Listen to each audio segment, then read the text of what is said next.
Let's get this bad boy open.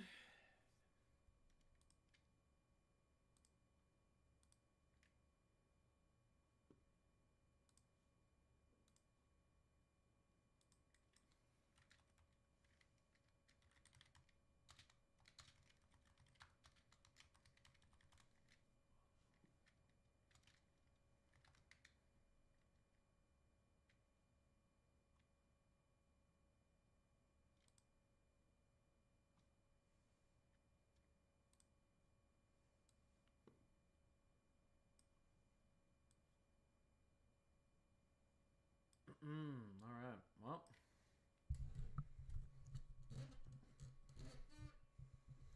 let's get this going.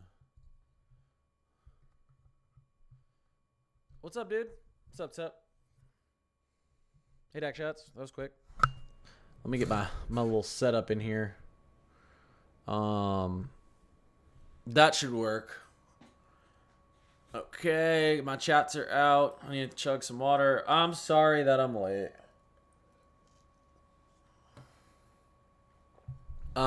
You see what had happened was, you see, I need a new arm. This arm stinks, guys.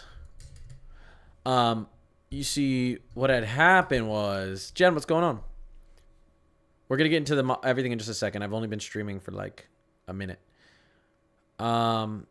Kay, Quay, and Jen, I appreciate you guys. You see what had happened was, I have another job, and they kept me in the office till like 6 p.m. Takes me an hour to get home in traffic. Hadn't eaten all day because I was too busy. Then I had to put my son to sleep. Then I had to make a video, post it, put my son to sleep. My days are literally 6 a.m. I wake up every day, and I usually go to bed at about 1 a.m. after I stream. A good fun 4 hours of sleep a night. I've gotten really good at functioning on that, though. Okay. Let's see. What's the day job? I'm an underwriter.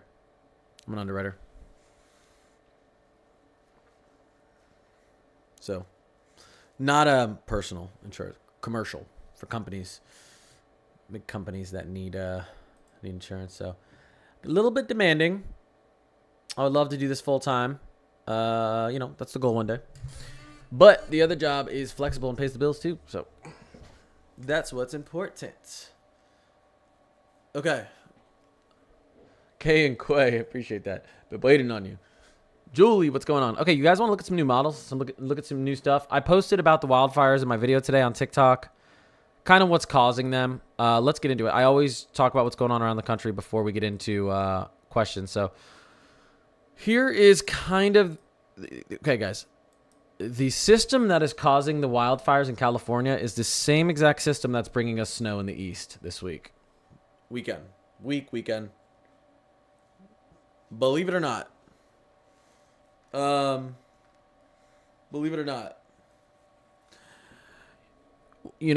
I talk about this in my video. You got a high pressure up here. You got a low pressure down here. When you get, in our atmosphere, air particles want to move from a high pressure to a low pressure. So you have all this air rushing through this corridor here, wanting to circle, because a high pressure is winds move clockwise. And then in a low pressure in the northern hemisphere, winds move counterclockwise. So all this air is circling into here, flowing into here, and it has a little corridor right here. So you get a large pressure gradient in between that high and that low. And that is causing super winds through this region. This region that happens to be in an extreme drought. So very, very dry conditions, a lot of wind, a lot of friction, and suddenly you have a wildfire outbreak well outside of wildfire season, which is typically October through November down here. But guess what? This storm that's causing all that fire out on the West Coast, unfortunately, it's a very sad situation. Watch what it does. Oh, does that happen to be the same storm that brings us snow? It does. Which is funny. Not funny, but ironic. Fire on one coast and snow on the other. So that's what's going on with that. Latest Euro wants to bring even more snow to the south. So the Euro, I guess, kind of won. The Euro took a look from the GFS down here, but then the GFS lost up here. So So yeah, this is pretty good snow through all these regions down here in the south. We're going to look at all of our latest updated totals. We do have a 00Z triple R that just came out. That's really important that I want to look at and show you guys here in a second. So the H triple R showing a similar look to the Euro. I think the H triple R is going to want to bring a little bit more snow up to, it's keeping the low a little bit higher north, wants a little bit more snow up here in the mid-Atlantic. Then the Euro. Our latest NAM is also loading in, which is important. The NAM wants to put heavy snow into Dallas as well. The latest NAM doesn't like much snow into Charlotte, but most of the other models do. And what's going on with our latest GFS? Look at it. Like southern snow as well. And it likes the GFS likes more snow up in the mid-Atlantic as well. So here's a quick look at our latest national blended models. You know, this is an important model to look at. And we'll quickly go through the regions, but before I answer everyone's questions, here's the Ohio Valley on the national blend. I would take these totals and increase the snow total by an inch or two. So because it's really conservative with snow totals. We just like to look at it for where snow could possibly fall or accumulate, but it's conservative with snow totals. What's going on, everyone? What's going on? We got over hump day. Let me fix my chat a little bit. Hello over on YouTube. 1 second. Me, Ikea, Patrick, Jules, Gunner, Steph. Finally getting some snow in North Carolina, and I'm sick. Oh, no, that stinks. I hope you feel better. Have you heard it's going to snow? Yeah, once or twice, Brian. McKay, we got like 4 inches of snow in central Kentucky today, and it said we're not supposed to get any. Wait, you did? Was there a clipper moving through Kentucky? Wait, today?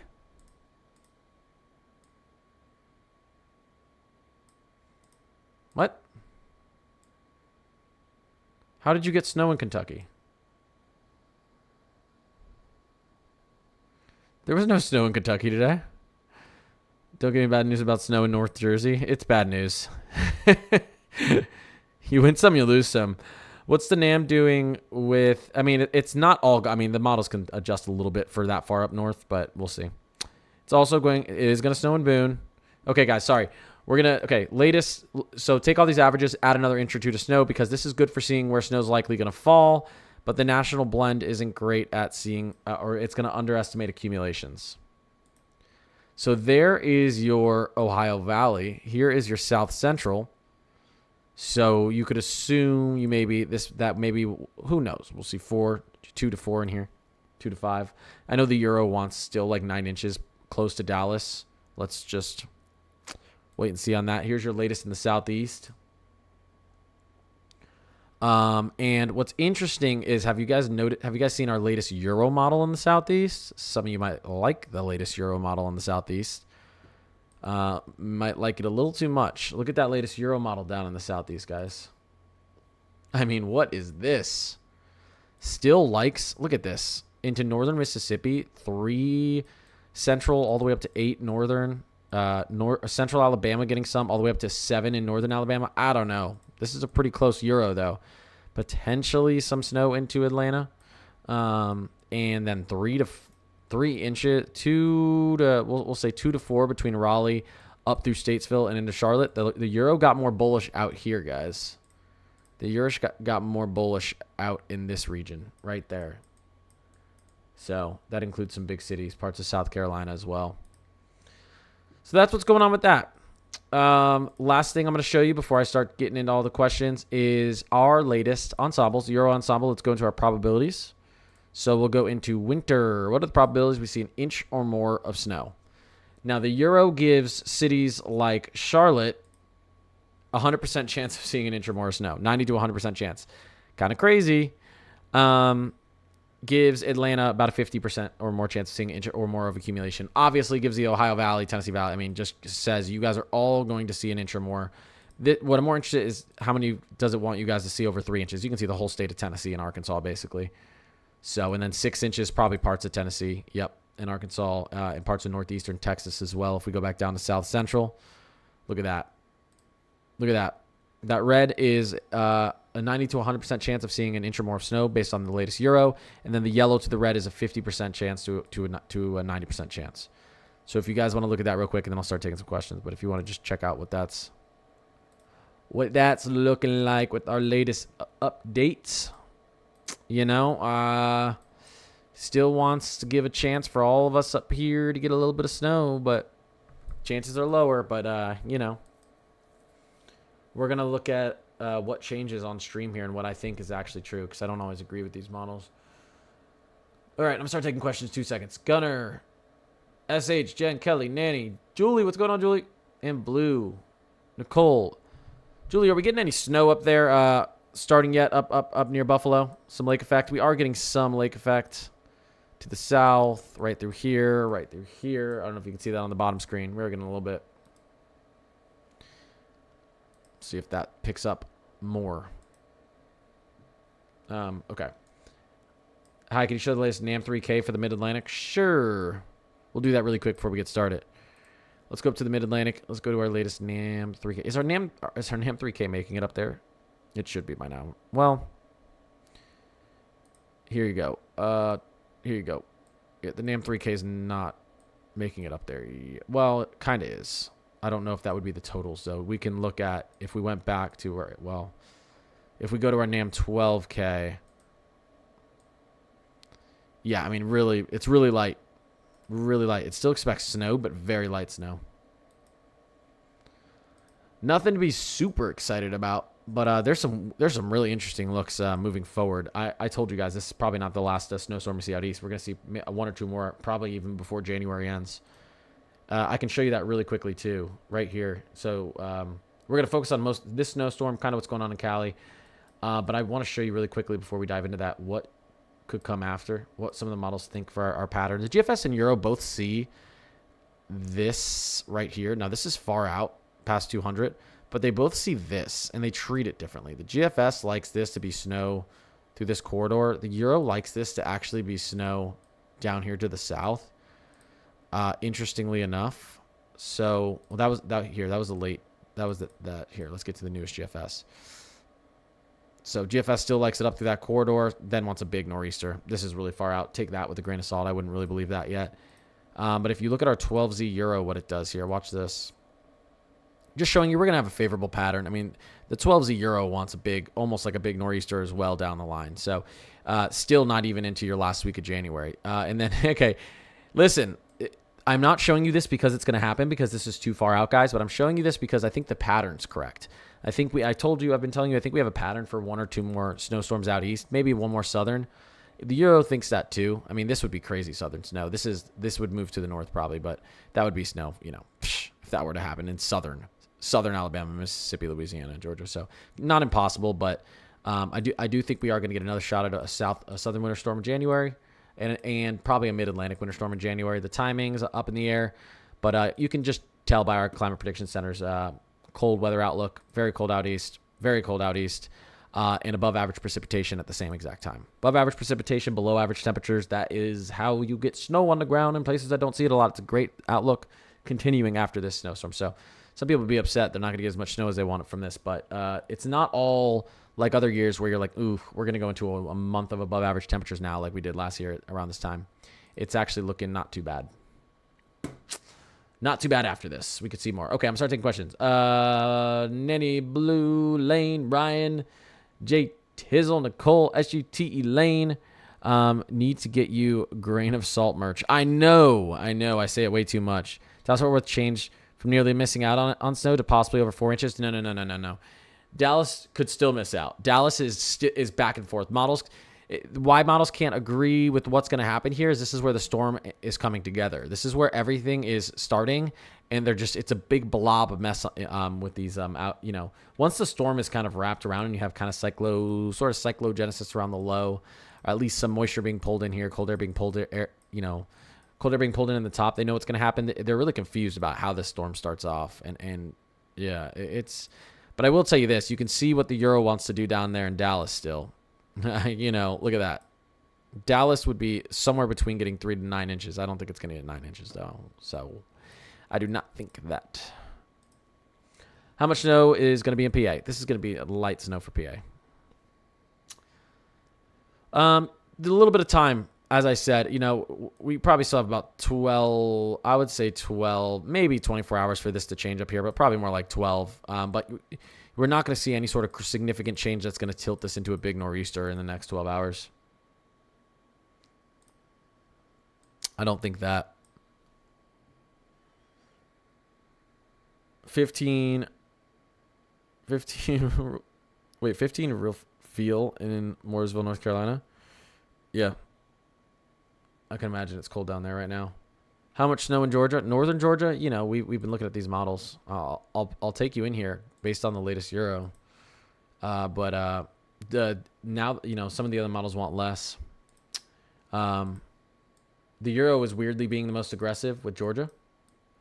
The Euro is weirdly being the most aggressive with Georgia. So here you go. Regions, southeast. Ooh, southeast. It's being very, very aggressive. Well, not, I don't know if the most aggressive with Georgia, but this is an inch up here. That's a pretty good section of Georgia. Elaine, Amber, Jeff, Nanny, appreciate you guys. Could it move more south? Yeah. These, not a great consensus on this one, so it could. Do you think schools in Nashville will be closed on Friday?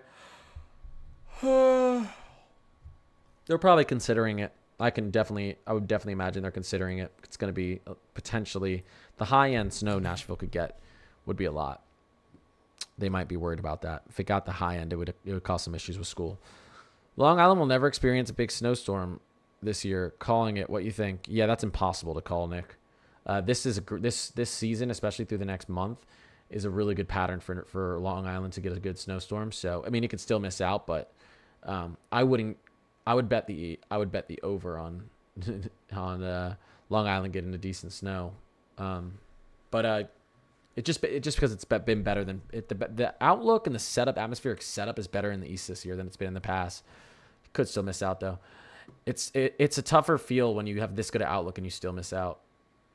Erica, Steph, Nicole, Athene, appreciate you guys. Thank you guys. Thank you for the follows or the subs over on YouTube. I appreciate you guys. Yeah, you can see Southern Illinois right here. It's on the map. Not expecting much. You could get 1 to 3 inches. Not out of the question. Asher, Rich, Nanny, appreciate you guys. I'm just so mad. Need snowstorm. Love your content, man. Thank you, Nick. I appreciate you. Thank you, Nick. Winchester, VA. Where's Winchester, VA? Where is Winchester, VA? I hate... I'll look it up. Winchester. That's Winterchester. Winchester, VA. Oh my God. That's not VA. That's Nevada. Winchester, VA. Oh my gosh. That took a long time. Oh, it's because it's a small town. So Northern VA is what you meant to say. Yeah. In that case, I would just say Northern VA. Because that's easy. Yeah, I mean, you can see right here. You guys are on the map too. You guys are on the map we're looking at. Not expecting much. Now, there's some different model outlooks on this. So we can pull in the GFS here, and it's going to look a little bit different. It wants to pull a little bit snow to the north on the GFS, where you could approach 2 inches up there.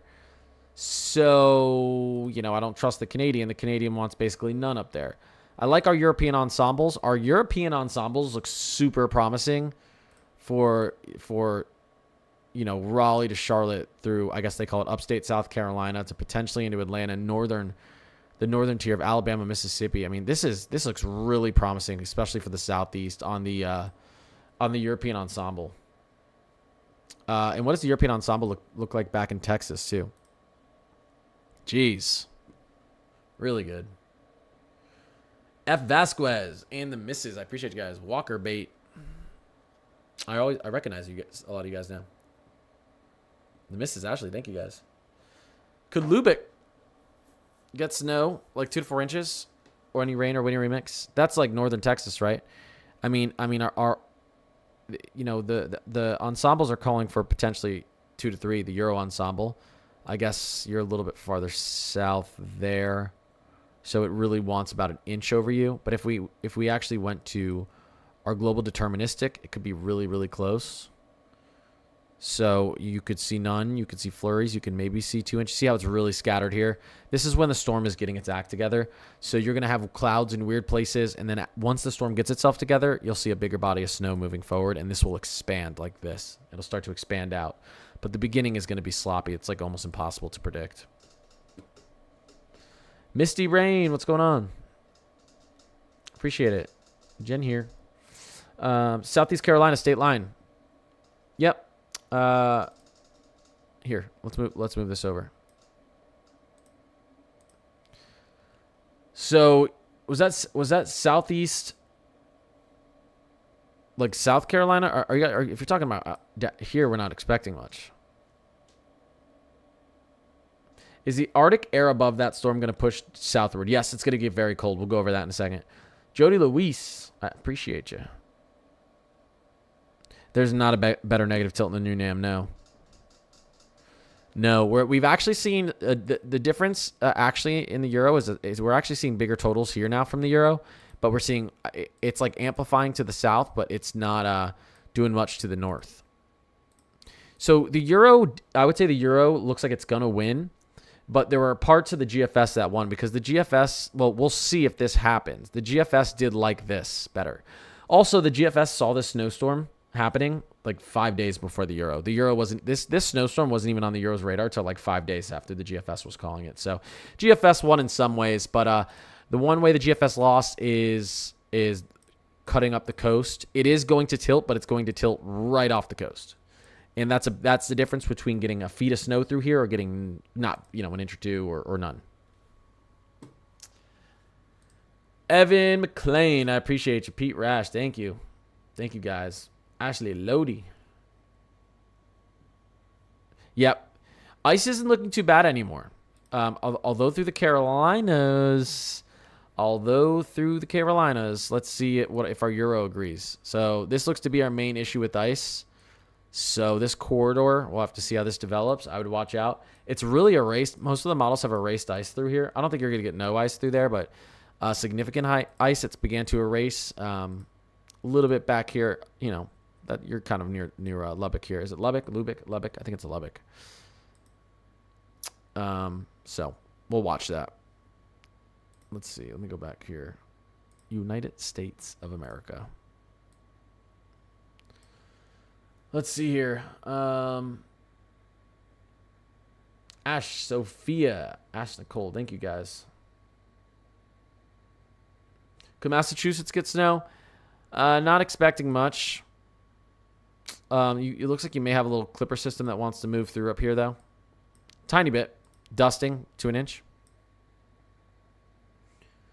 I think that would be separate from this system, though. I do believe that would be separate from this system. We can kind of take a look here. We can take a look. Here we go. So, yeah, I mean, it's kind of separate from the system. It's more attached to our northern system that wants to throw a little bit of a light snow up through the northeast. That's why, like, anyone up here could get a little snow on the ground, but it's going to be light. There's going to be snow flurries through the air. Someone could overperform.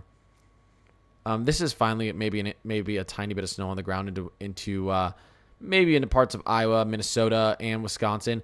Let me show you guys some of this cold air that's pushing down here. We'll go into wind chills because that's what it actually feels like. As we push into the weekend, first of all, I mean, this is getting into tomorrow nights.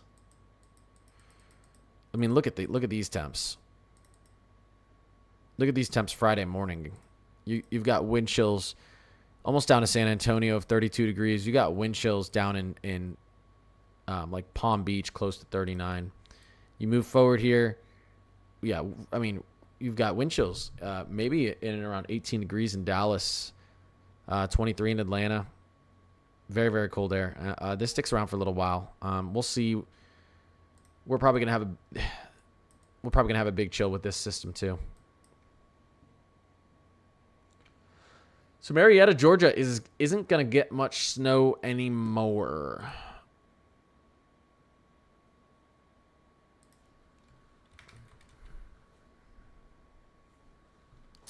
Well, if I knew how to spell anything.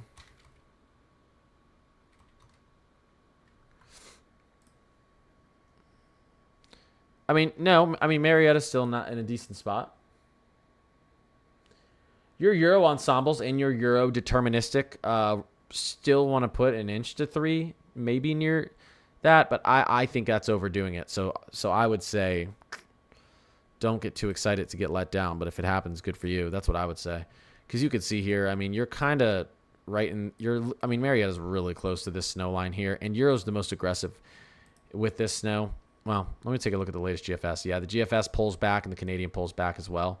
So luckily for you, the Euro might win on this. It's a close call, though. Definitely a close call. Let's see here. IKEA, Vanessa, Sandy. Thank you, guys. Shy, Erica.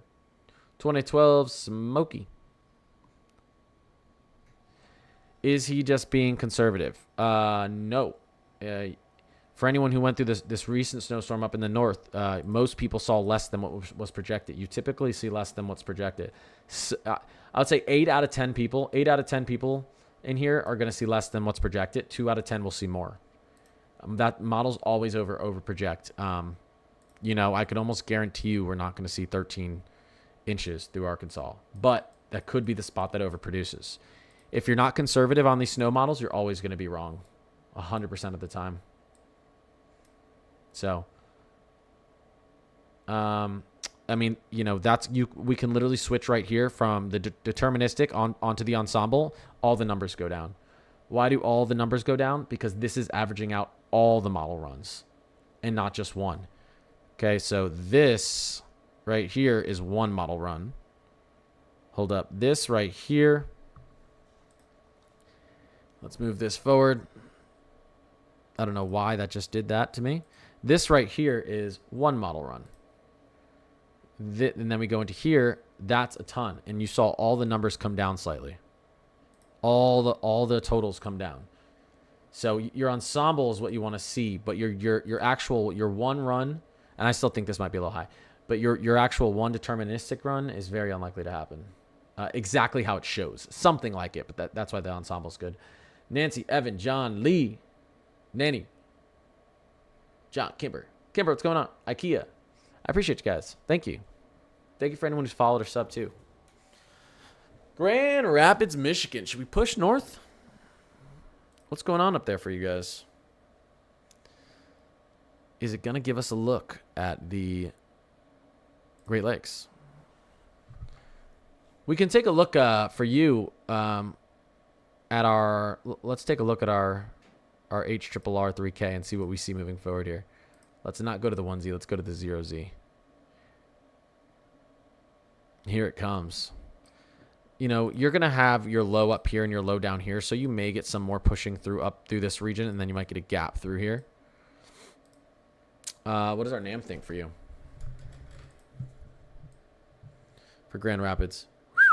Nothing. Nothing. Nada. GFS. Although this is going much farther out. The GFS is bringing this clipper. I can see what's happening here. The GFS is bringing this clipper system that's coming up from the north and actually wanting to put a lot of snow in Grand Rapids. So that's another thing wanting to put probably just like an inch, but then starting up your lake effect. Starting up your lake effect over here as well in upstate New York. One second, guys. U.S. regions, Ohio Valley. Let's just take a look at our Euro ensemble. This isn't a bad look. This is a good look, I think, for what you could actually see. At this point, it's probably one of the best looks at what you could actually see. Albatross, Henry, John. Thank you, guys. Old GFS 18Z for North Carolina mountains. I'd love at least 7. It is possible, Yogu. It is definitely possible. This winter is good for Mid-Atlantic and Southeast. The setup is good. And for people who are like, what? We've gotten no snow. It's January 8th. January and February, you know, we have a long way to go before, you know, during our kind of typical highest snow periods. So, and the outlook's still good for another few systems moving forward. I was just showing that earlier. There's already more on the radar, on the future radar, but we'll not go too crazy into them yet. There's one about 220 hours out that both the Euro and GFS see as potentially a southern snowstorm. So we'll see. We'll let them do their thing before I talk about it. What does the yellow mean on the second map. What are we talking about this? Temperature-wise? 50s? Or were we talking about... Or were we talking about when we went to our Euro ensemble probabilities winter? Who could see an inch or more? Who could see an inch or more? This is the red here is a 90 to 100% chance of seeing an inch or more of snow based on our latest Euro ensemble. Your yellow to the red is a 50 to 90% chance of seeing an inch or more based on our latest Euro ensemble. Look at that. So if you're anywhere from the yellow to red, it really thinks you're going to get at least an inch of accumulating snow. It really does. But that's the Euro. It's just the Euro. Let's see here. I'm back, Connor. Just breaks my heart. No snow for Long Island. I know. I love being the reporter of good news. I hate being the or the bearer of good news. I hate being the bearer of bad news. Sometimes you got to be the bearer of bad news. Not impossible that we get a little bit more amplification up the coast, though. I'll tell you that. I've seen stuff like that happen late. Seen it happen. It'll happen again. I don't know if it's gonna happen with this one yet.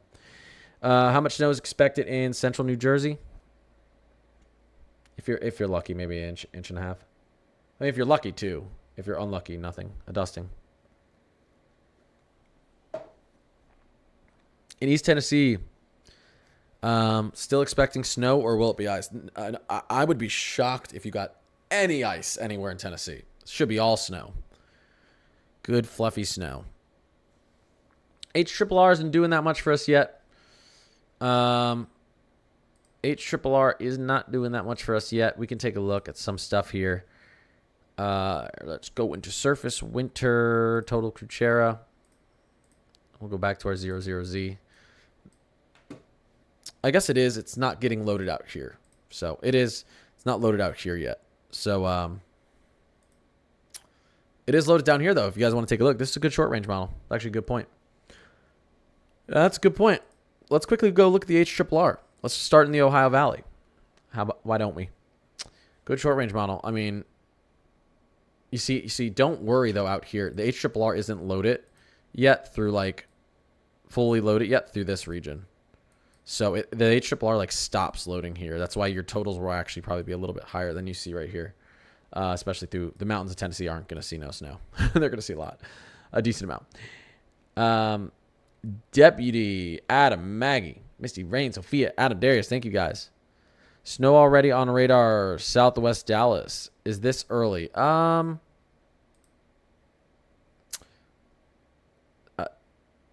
You've got... I don't think your temps are there yet. If it's snow, it's not snow that's going to hit the ground. It's just snow up in the air, up in the higher elevation, up in the atmosphere. This is moving maybe slightly quick. We can look at our HRRR really quickly and see what we think our new timing is. Actually, we can probably just take a look at the 2Z to see, or the 01Z to see what our new timing is for this storm, because we might see this thing speed up. Actually, the last storm sped up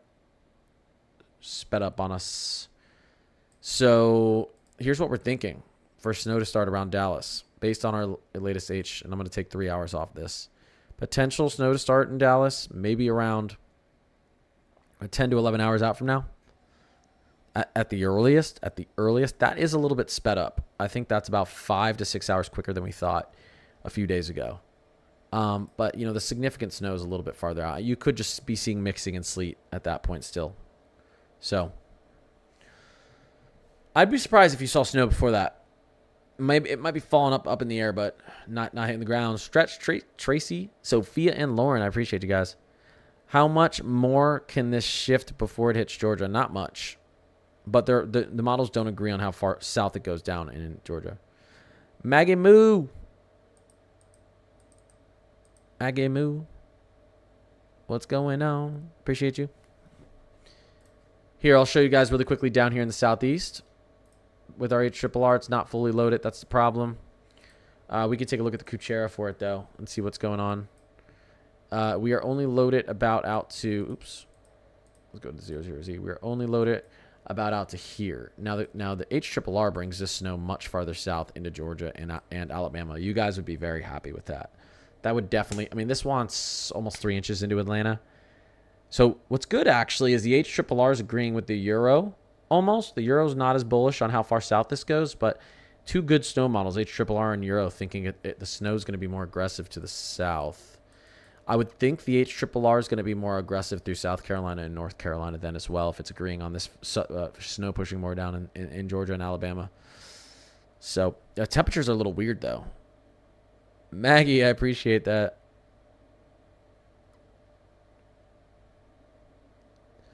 Whoa. Shout out to Maggie. Thank you, Maggie. Thank you for the follows and subs, guys. I appreciate you guys. Let me see here. Yo, Connor, how much has it changed for Philly since last night? Not much. It's not looking fantastic for Philly. Let me get back out of here. We'll push into the Midwest real quick, guys. Not looking fantastic for Philly. We're still going to probably get some snow accumulation, I would think. There's going to be, but someone might see no snow, but there's going to be a lot of snow, clouds, showers moving through our region on Saturday. You could get someone who's lucky to get an inch or two. I doubt, it's going to be tough, but there's going to be snow falling up here. So, if you guys want to see snow falling, you're almost going to see snow falling everywhere up here on Saturday. But it's just not going to be at a very rapid pace. That's why we're not expecting much accumulation. Griggs, Michelle, 99 problems. Wait. 99 problems, but a bitch ain't one. Nice. Should have known that's what I was going to say. 50.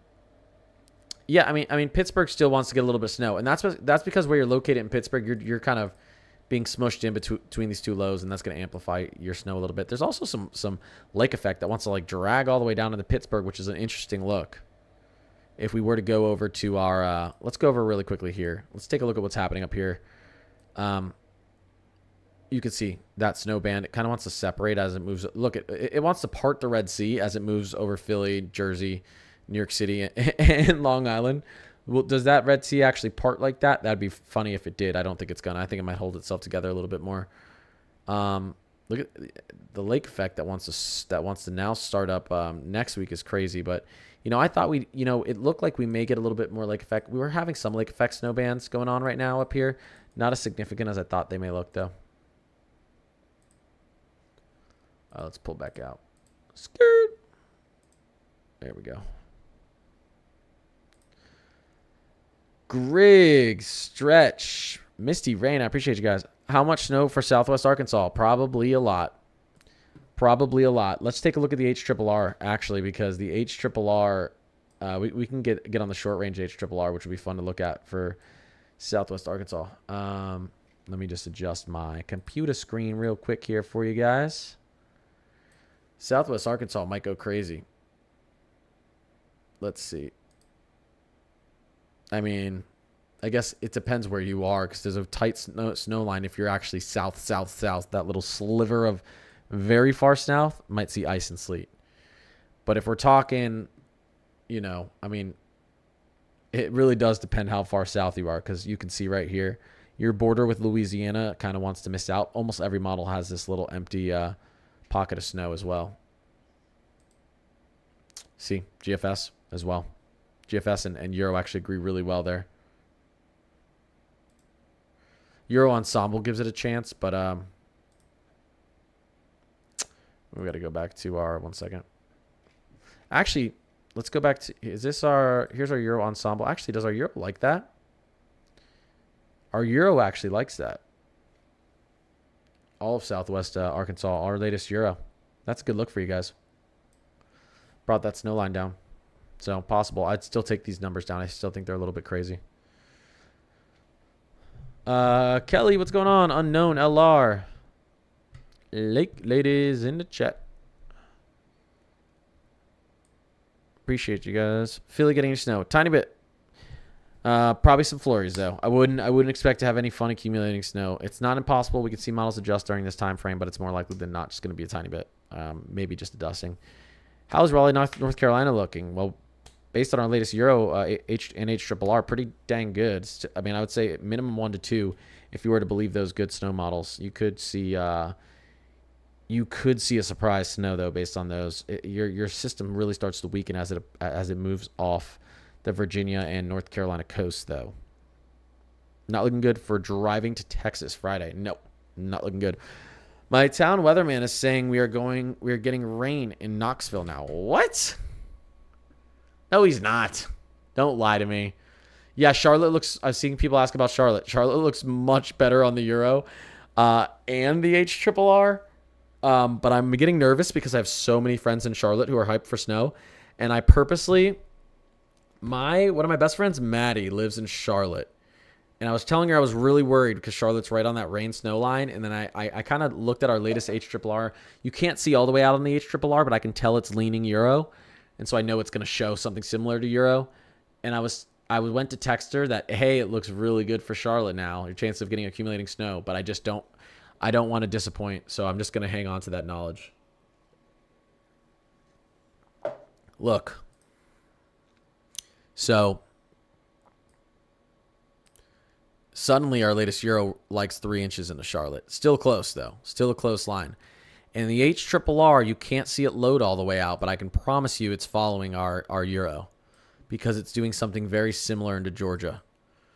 So it stops loading here. So that's why it looks like nothing's here, but that's just because the model stops loading there. But I can already tell you it's bringing bigger snow totals through this area, including into Charlotte. That's a big change because Charlotte was downtrending yesterday from snow. Perfectly and unknown in the Rob. Thank you guys. Thank you guys. Thank you. Appreciate all the follows and subs too. Thank you. Thank you. Thank you. Trying to hit 100K. I don't know what we're at right now on TikTok. 86, 87K. Maybe I'll hit 100K in a week or two. I'll do something for it. 24-hour stream. That would be so weird doing a 24-hour weather stream. Most of it, nothing would be changing. I'd be talking about the same thing. Giveaway. Stretch, Jules, I appreciate you guys. Sunrise snow as it moves off to the coast. Up your mom butt. What? I'm serious. They said the warm air is moving up faster. Okay, you know what? We'll take a look at it. I don't think I've seen anything that thinks that. Who said that? I'm not even okay. Here's what's gonna happen. I can just tell by where the low pressure system is located. I don't even need to see the blue or the green on the map. This low is trending very far south for all, like, there's no, if the low was trending like this, I could see warm air being wrapped around the top, but I don't see any that do that. So that's really hard for me to believe that they think you're going to get rain into Knoxville. Maybe on the front end, you can see on the front end a tiny bit, but and then on the back end, but like your big bulk of snow, it's it's not going to be a rain event for you guys. You can always get front end rain, back end rain, because you can see as your low pressure moves up. The HRRR likes the low a little bit farther to the north, but also when it's moving past Tennessee, it's still down here. You can see the HRRR, like, you're kind of right about the HRRR. This is probably the model that they're using to say that. You have this 846 isobar line tilting up into Tennessee. I guess this is the only model that shows that, and this doesn't make any sense either on the HRRR. So I'm gonna call out this run right now, which there can be errors on runs. The HRRR has this low pressure super high up to the north, and it's still pulling snow down to the south here, which doesn't make much sense to me based on this look, because your winds around this system are going to be counterclockwise like this. You should be tucking warm air in here, and so you shouldn't be seeing snow typically down here in near Atlanta, Georgia, with a low like this, and then seeing rain up here. If you were to see some pockets of rain up here, doesn't make terribly a lot of sense. You can see what the European does, keeping that low pressure system to the south.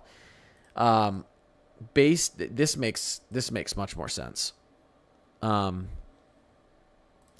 You can see the NAM. Watch the low pressure to the south. You can see the GFS. Watch the low pressure hold to the south in Georgia, central to southern Georgia. Same thing. I'm just going to guess that Icon and Canadian are doing the same thing because the HRRR is a standout. Icon to the south. Ready? Canadian to the south. So what you're telling me is that your local weather station is putting 100% stock in the HRRR over every other model. And the HRRR is a good short range model, but the HRRR shines when you're within like 6 to 12 hours. It's not like a great model. It's an okay model, 24 to 48, but it's like it's the shortest of short range models. Your NAM is your 24 to 48 hour model. So they're putting all their stock in one run of the HRRR. I think they are high as a kite. Yeah, I wouldn't put all my stock in that. Here's the latest run of the HRRR. So let's go to the 2Z. 1 second, I'll get to your questions, guys. That's silly. They really like that skip to the north of the low. Skip to the north. Now, I can tell you right now, if this happened, although I would tell you right now, if this HRRR, if this happened, you might get a ton more snow up here in the Mid-Atlantic. So maybe everyone in the Mid-Atlantic and New York City should hope this crazy run of the HRRR that teleports our low from southern Alabama up to Tennessee in an hour time span. Maybe everyone up in the Mid-Atlantic and New York and New England area should be hoping that happens. That wouldn't mean much more snow for us based on that look and with a deepening low down to 1,004. Eleanor, Misty, Miss, Landon, it's clearer. Stretch. I'm sorry if I forgot anyone. Doesn't the NAM show the low in Tennessee as well?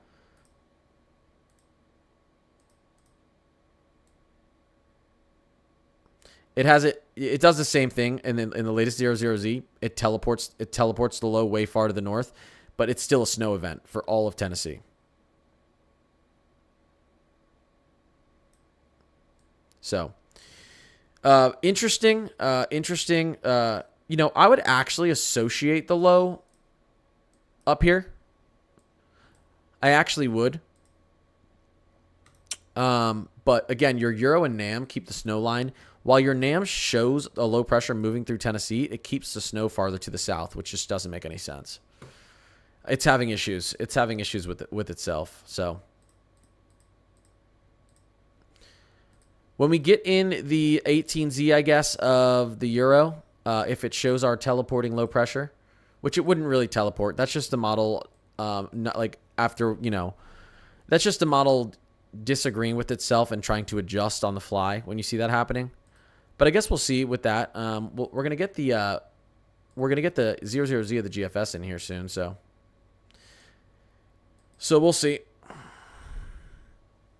Pretty TFX unlearn. It's clear. Even if that happened, it would still be a snow event in Knoxville. You could get rain on the front end and the back end. I just don't see that happening though. A lot of times with these events, though, you will start with snow that's not snow that's not accumulating, and it's just going to fall as like sleet down in the south. Can we talk about Texas, please? North of Dallas. Yeah, we've talked about Texas a lot. We can go back to talking about Texas if you'd like. Here you go. Let's look at some models. Here's your latest Euro on there. Now, this is the Euro deterministic, so one run, not the ensemble. No problem, no problem. Do you think it can still change to a nor'easter? T-dub, no. It could put more snow down than currently projected in the Mid-Atlantic and New England, but it's not going to turn. It's very unlikely to. The models are starting to agree a little bit on that northern piece of energy. Let me see here. Miss Cherry, appreciate you. Thank you. Thank you, guys. Thank you for any follows or subs, too. Stream's been popping off lately. This has been fun. Thank you, guys. Temps in Dallas today were forecast at 43, but only reached 39. You think this can affect tomorrow? It will affect tomorrow. I think that's why you saw the Euro and some models put snow back into Dallas. We've seen that from yesterday's run into today's run. We've seen models trend back snow into Dallas because that trough to the north is amplifying and it's digging a little bit harder.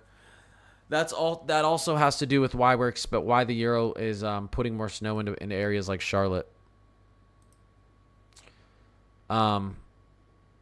Because I'll show you really quickly here, guys. So here's what's happening. We are getting our troughing to the north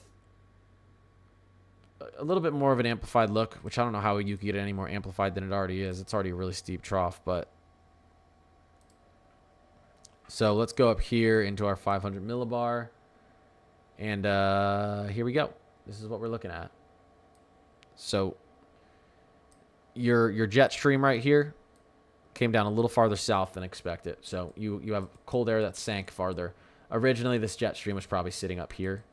So, you know, if this dips down even that much more, you can get temps that don't reach what they think they're going to reach. So that is going to, that little shift would help snow shift a little farther south through the whole region. Not drastically for you guys over here, but a little bit. So, and the Euro sees that. So the GFS kind of saw that yesterday too, actually, before the Euro. Miss Chariot easy. Hey guys. Thank you. Yeah, I'm tired. Southern Maryland. Yeah, models aren't pulling too much snow into you guys. So there's a tiny bit of time though, like I say, for the Mid-Atlantic to see a little bit more snow. We're not gonna see a major snowstorm at this point. Bigger totals than this is definitely possible though. Yeah, this Friday. What's North Alabama looking like? Snow and ice. You can see right here. If you want to, this is our latest Euro run. Ice-wise, we're not looking too bad at all in Bama. Here's our freezing rain. This would be where a little bit into Dallas, or a little bit into Texas, not much. This ice out here right now, I would still be careful. None of this is crazy threatening. You see one that's like a 0.30. That's not that good. That would be a little bit bad. But and even out here, we don't have anything that even approaches. I mean, you got 0.30s your highest. This is not good. This can knock power out and take some tree limbs down. But really, once you get to 0.50, half an inch of ice or more, that's when you start to see real problems. Real bad problems. Let's see. Is it? Fuck it. Maybe I'll have another.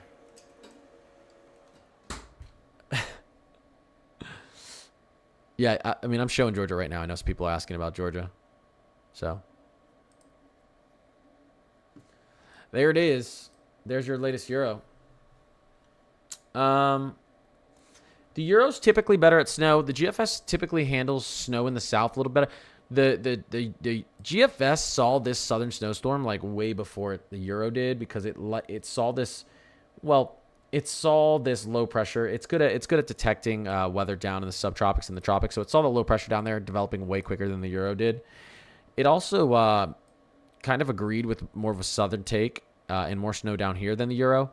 But the GFS had this thing tilting up the coast and turning into a big nor'easter, and the Euro never had that. And the Euro won on that front. The Euro actually did a good job on that front. But, you know, typically you would say the Euro's better, especially where snow normally falls. You know, up in these areas where snow normally falls, typically the Euro outperforms like everything. Not always, though. That's why you can never just read the Euro and take it for... Sometimes the Euro messes up, just like every other model. But 7, 8 out of 10 times it does better. GPT, Trends, and Christina. Appreciate you guys. Love the Euro prediction. The Euro prediction brings snow farther to the south. Puts a lot of snow into a lot of places. So, yeah. Detroit snow. You know, there's a little snow expected kind of with these clippers. I'd expect Detroit to maybe get an inch or two. It's not going to be associated with the southern snowstorm, though. You have your own low pressure system that's sitting up there to the north. When do you think the next snowstorm will be in the Mid-Atlantic? I would expect it before the end of January. Again, if I was a betting man, I would bet before the end of January. There's just way too many good looks. There's like 2 or 3 more storms lined up. All 3 of them are not going to happen. Could 2 of them happen? Yes. Could 1 of them happen? I think definitely. If we got out of January without any more snow anywhere in the south, and any more snow in the Mid-Atlantic or coastal New England, that would be more impressive to me. We have below average temperatures in the coldest weeks, historically on average, in the Northern Hemisphere. We have below average temperatures all through the east and through most of the country. And we have above average to average precipitation expected by the Climate Prediction Center. So, you know, if, wow, my ears popped. If we were to get out of After this storm, if we were to get out and see literally no more big, no more big snow anywhere through here, that would be shocking. Through the mid-Atlantic and somewhere down here, I think that'd be shocking. I talked to you guys about this. If anyone who's been here since like November or December, how long have I been going? How long have I been going live for? Not that long, consistently. But I've been posting every day.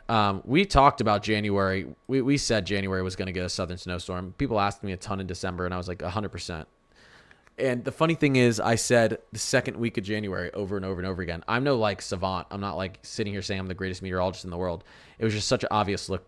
We had what's called a negative NAO setting up. Let me go here, and I'll keep answering your questions, guys. 1 second. We had what's called... Some outlooks can be way better than others. And my ears popped, and I can't hear myself speak. I've been here since Selena. Shout out, Amanda. Yeah, there has been a lot of people. Here, I see you guys. FX, Fabulous, Christina, Stephanie, thank you guys. So here's what was happening. How about Allentown, PA? Not much expected. An inch at the most, probably an inch or two at the most, but it might just be flurries. As we went into, so let's back out. When we were in December, we saw a big pocket, and you can see it right here. We saw a big pocket of warm air building up in Canada, and all these people online were saying, "Oh, this is the stratospheric warming event. It's our winter's ruined." And I was like, that's the complete opposite of what a building body of warm air in Canada. A building body of warm air in Canada is great for us to see snow and cold air down here. Because what the Climate Prediction Center saw happening, and what most people saw happening, was that pocket of warm air shifting up north into the Arctic, interacting and interfering with the polar jet. The faster your polar jet is spinning, it creates basically a force field of wind holding in all the coldest air around the Arctic. When you have a big pocket of heat shift up there and a high pressure build, that really slows and interrupts your polar jet. And then you can get some really cold air that dips down into the south, much colder than normal. And that's what we call a negative oscillation. There was a look for a negative oscillation. You had your Greenland low and Azores high imbalance happening, which is a negative NAO, negative North American oscillation. That signals cold air and a lot of storms out in the east. You had a negative... you had a positive PNA setting up, Pacific North America, which means ridging out west, cold air in the east. And then you had a blocking pattern down south like this. I mean, it was like the perfect setup. And that's why it was like, okay, we're probably going to get snow in first or second. I thought it might, maybe the first week in the south in January ended up, but then, it really looked like the second week. And I can tell you right now, the outlook still looks like we're going to have another chance at a southern snowstorm before January is over, and probably a mid-Atlantic storm. So it's possible to escape January without another one, but it's unlikely. Just like I thought it was unlikely we'd get through the second week without seeing any snow in the south. So, rant over. Let's get back to our radar. Do we have any updated models coming in right now, guys? Other than the icon? Kelly, what's going on? Sorry, I didn't even see that. That is your YouTube name. You let me know. Let's see. Local Dallas-Fort Worth meteorologists are saying 2 to 4 inches, but models are showing more. Yeah, that's where our system is gathering. That's where our system is getting together. So you can see. I mean, we'll just use the HRRR because it'll be the most detailed in our model, in our composite reflectivity. Here we go. You can see everything coming together here. This is almost impossible to determine what's going to be, what's going to fall, what's going to stick. This layout is crazy. You've got the cold air. You've got this big Gulf low moving to the north, and all this cold air, and there's a big interaction happening here. And so this is one of the hardest places to predict in the storm, probably. That's why you have some models that literally still want to put 9 inches into Dallas, and some that want to put almost none. So I think 2 to 4 is a good. I would say 2 to 5. I think your high end you could get 5. Your high end you could get a lot, but I think 3 to 5 maybe. But it's tough. You could. I don't think you're going to end up with none. But it's tough. The HRRR, we can kind of compare what it looks like down here in Texas. Your latest HRRR looks really good. I can already tell you your latest Euro looks pretty good. I think your NAM, does your NAM still want to screw you guys? Your NAM really wanted to screw you guys yesterday. The NAM picked up on it, so that's a really good sign for you guys. The NAM yesterday was saying absolutely not. I think if we went back to the NAM 12Z, watch this. Was it the 12Z or the 18 or the 6Z yesterday?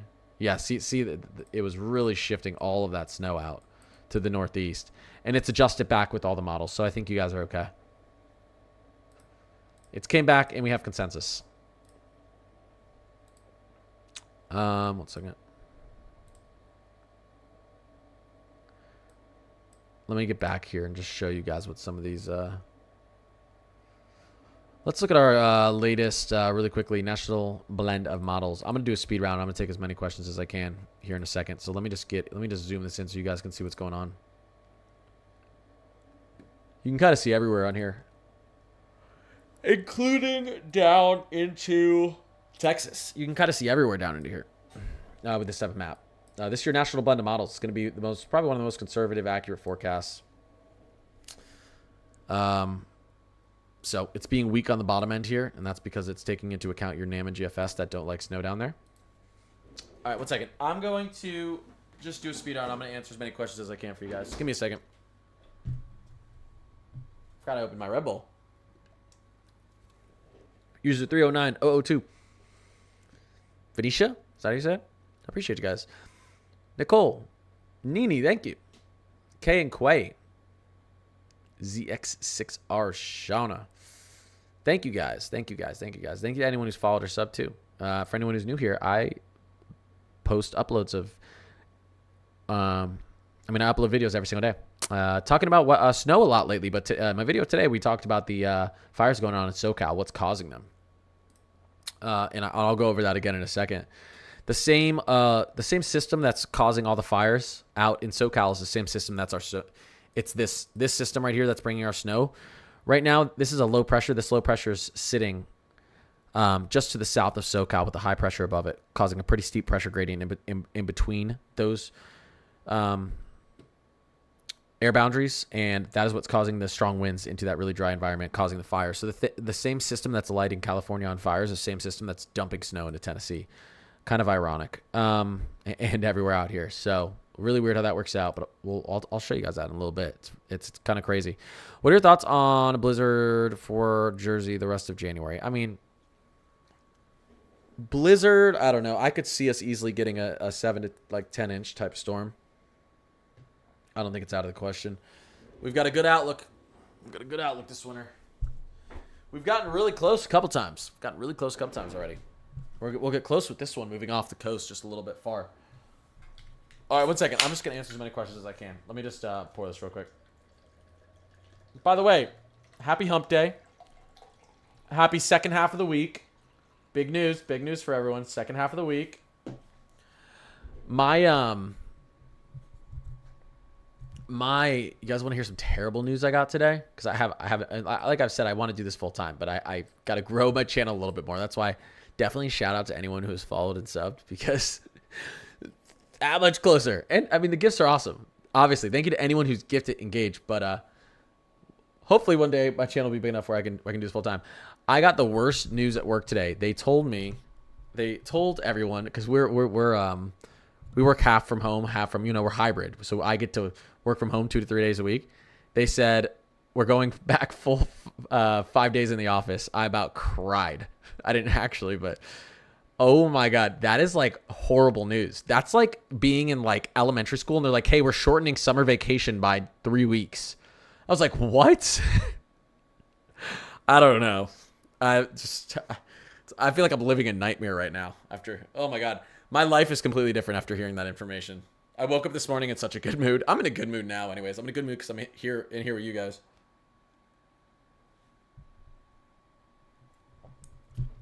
But goddamn, that hurts. That stings.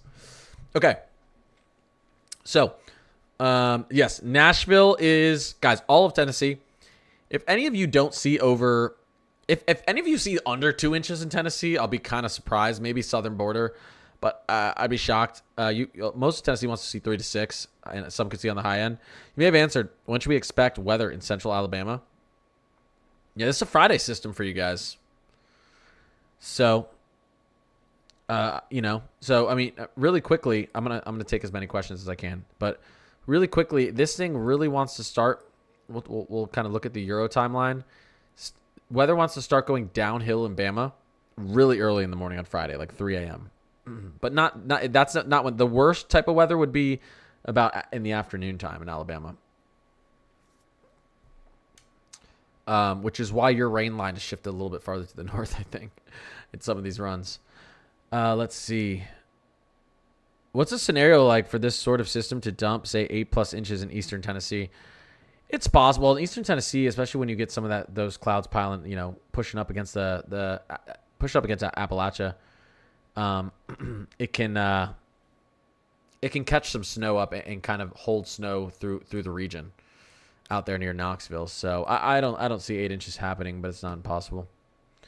All right, let me just get into trying to answer as many questions as I can. I'm gonna pull up what may be a good model here. I guess I'll use this.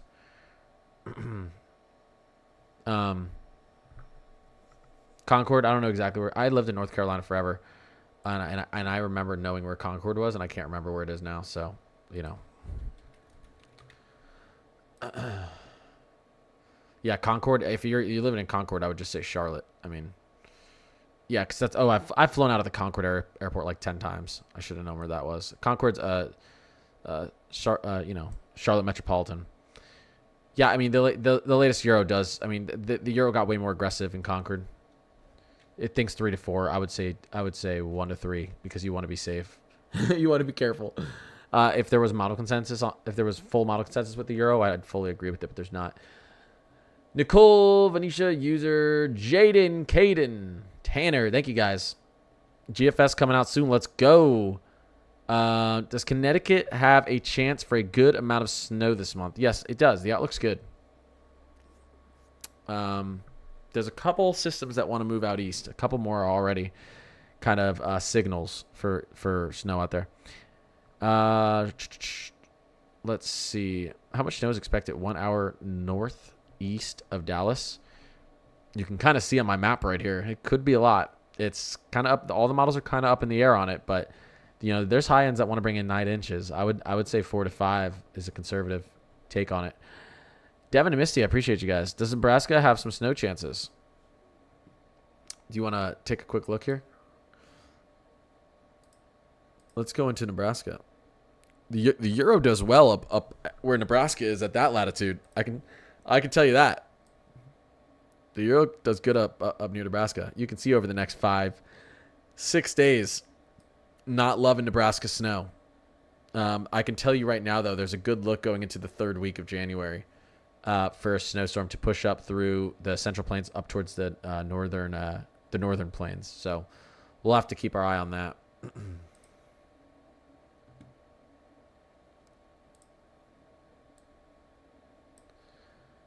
Let's see. How much is Greensboro, North Carolina getting?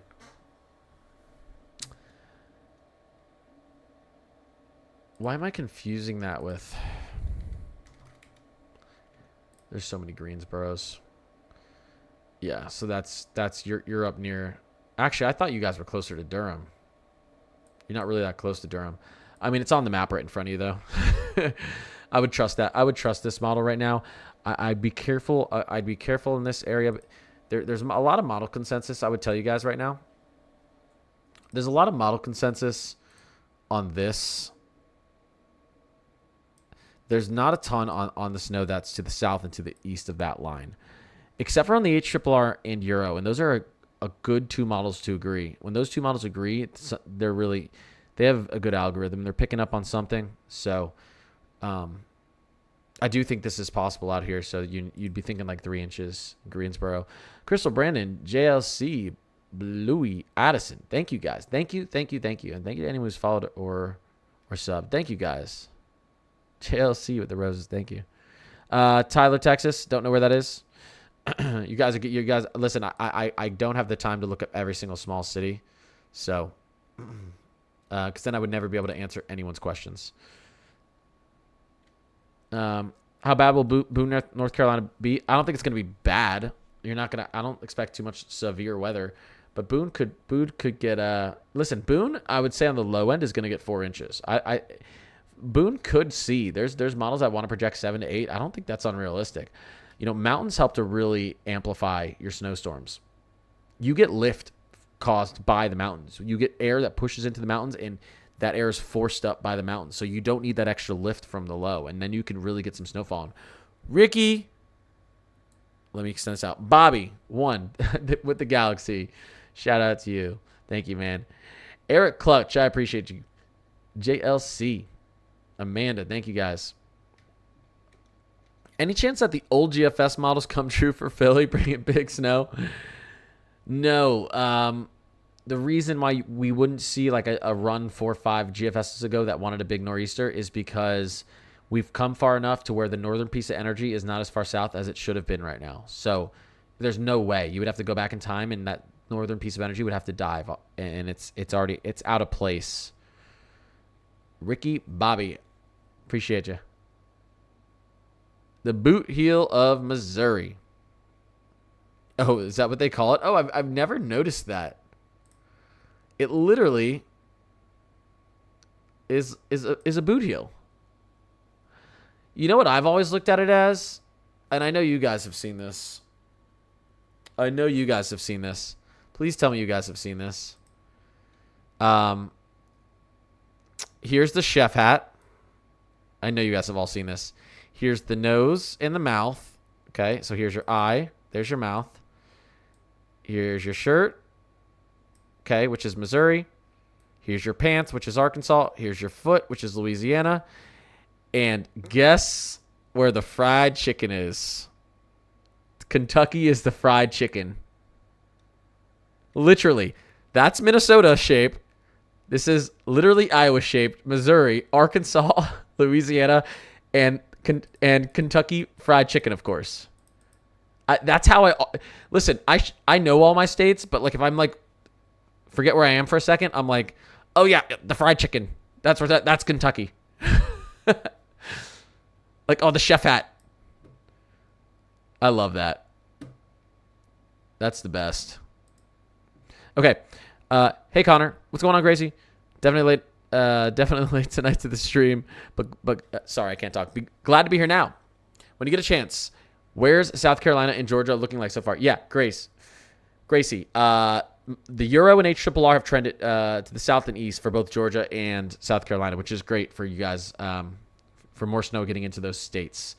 I'm hesitant. There's not a ton of model consensus on it, but those are what most people would say are your best 2 models. So it's a good look. I'll zoom in there in a second. Kelly, Ricky, Bobby, Eric, Storm, having fun. I appreciate you guys. Thank you guys. Memphis, let's get in here. Let's get in there like swimwear. Here's our where's Memphis? Down here? Yeah. I always doubt myself. I know where everything is. Okay. Except for I forgot where Concord is, even though I've flown out of Concord, North Carolina 50 times. Okay. And I'm not good with Texas states either, or Texas cities either. There's too many. Yeah. Models want to be super aggressive with southwestern Tennessee. Okay. 4 to 6. 4 to 6 inches, likely. Now, I would not be shocked if you guys hit 7, but I'd say 4 to 6 is likely. Virginia's tough. I'll tell you right now, the GFS likes snow, kind of a snow band up through there. But an inch statewide, maybe a little bit more the farther south you get before the storm gets compressed, is likely. Megan, appreciate the hearts. Yeah, so if we went into... Funny thing is, I don't even think they have South Carolina on here. Let's see. There you go. You can see this is the latest Euro look in South Carolina. Super aggressive. I wouldn't agree with snow. I think this is sleet. Out here. But I think this could be accumulating snow all through there as far south. I think you could get all that to be accumulating snow. But I think the southern stuff is just... It's reading it as sleet. It's not going to be snow. Not impossible, but I doubt it. JC, I appreciate you. Oh, yeah, yeah. Let me do that. Let me do that. Let me mod you. That's a good idea.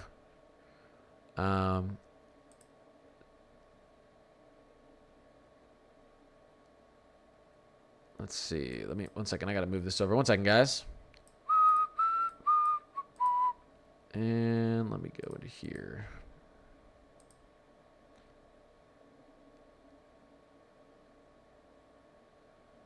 There we go. There we go. Nicole, I appreciate you. Dallas, yeah, there's not we've been talking about Dallas a lot, and we'll continue to talk about Dallas a lot, clearly. But super disagreement on Dallas because this is where your storm's coming together. Well, the models have all yesterday was looking real doom and gloom. Remember, guys? Yesterday was showing none on the NAM, and what did I keep saying? I was like, I doubt that. The NAM's wrong. The NAM's wrong. The NAM's going to correct. The NAM's wrong. The NAM's going to correct. You remember me saying that yesterday, guys? The NAM corrected.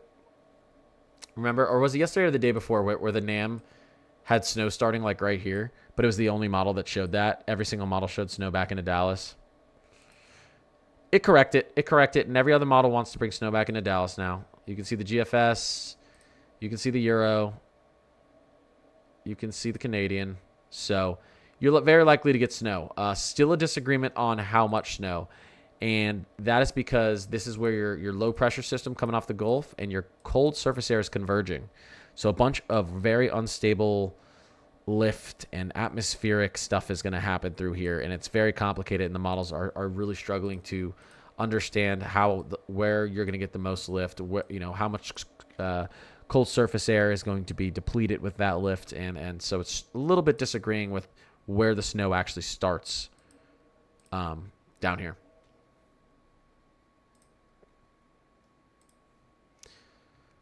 Here, we'll go through here.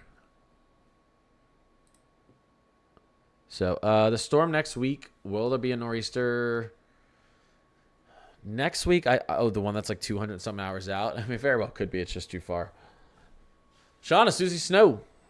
Yeah, I mean, outlook in January still looks like 1 or 2 more storms, big storms for the east, at least I would say. Fingers crossed. I'm up towards the dark blue. Yeah. I'm crossing my fingers for you too, Gracie. GFS is at 27 hours already. Nice. We'll check that out in a second. We're getting to 0-0-Z into the GFS, guys. So glad Dallas people have more of a chance now. Yeah. Yeah. Yeah, I need a stretch. I need to get up and do one of my stretches. ATL, your Euro and HRRR shifted to the south and wants to give you almost 3 inches. I would say if you get an inch, you should feel lucky, though, because it's going to be tough. I think some of that's being translated as snow is actually going to end up as sleet. But a little bit of snow accumulation in Atlanta is definitely very possible with this. North Carolina, my kid wants snow so bad. Yeah, your snow line looks like really right now it's going to be around Charlotte to Raleigh is going to be where you could see snow, and then everything out east might miss. Charlotte's been going back and forth on models. I've kind of been consistent with thinking Charlotte's going to get snow, so we'll stick with it. You can see what the blues here are. The lightest blues is about 1.5 inches. Your darkest blue is about 5 inches. So as it gets darker, it gets more. The grays are about 1 inch. Dark grays about 1.5 inches. Light grays about 0.5 inch.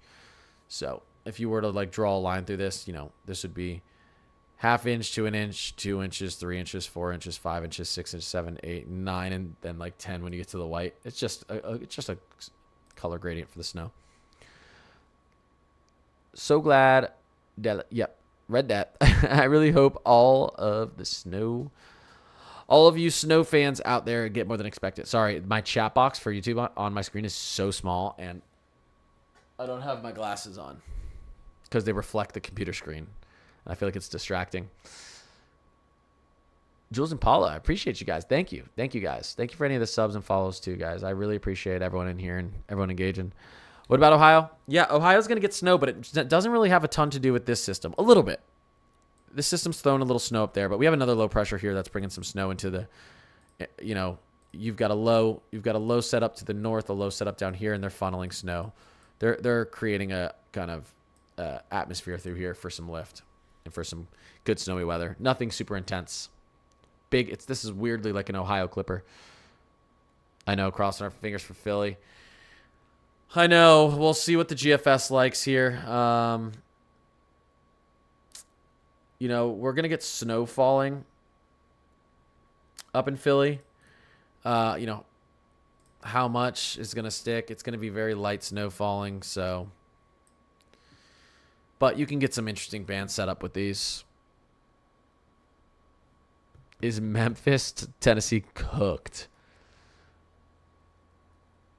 You guys are going to get a good snow. Let's just say that. Listen, 5 to 6 inches is very... I'd say 5 inches is likely on the low end for Memphis. And we'll see how much more you get after that. What about Northwest Arkansas? Sorry if I already mentioned it. I'll take you back down to the South Central. Look at you guys. 2 to 5, likely.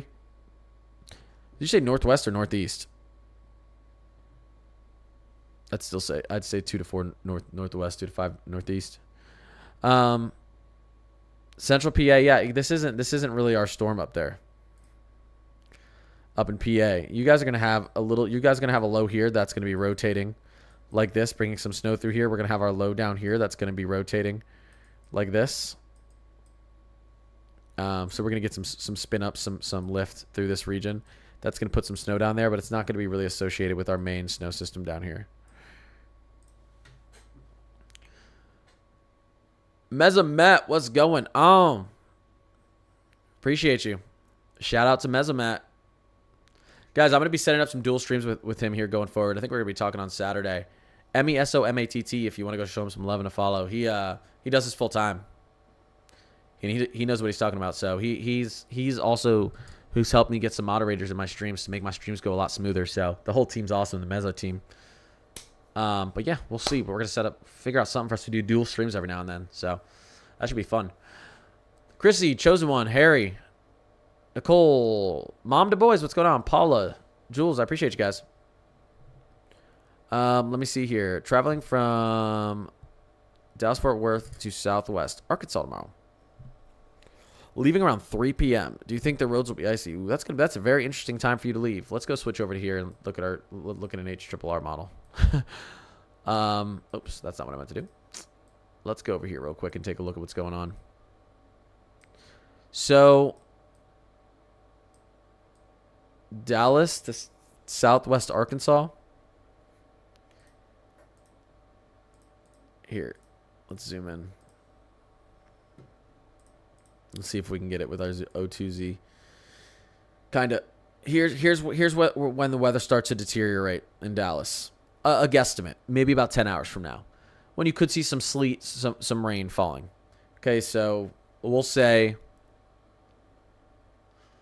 9 a.m.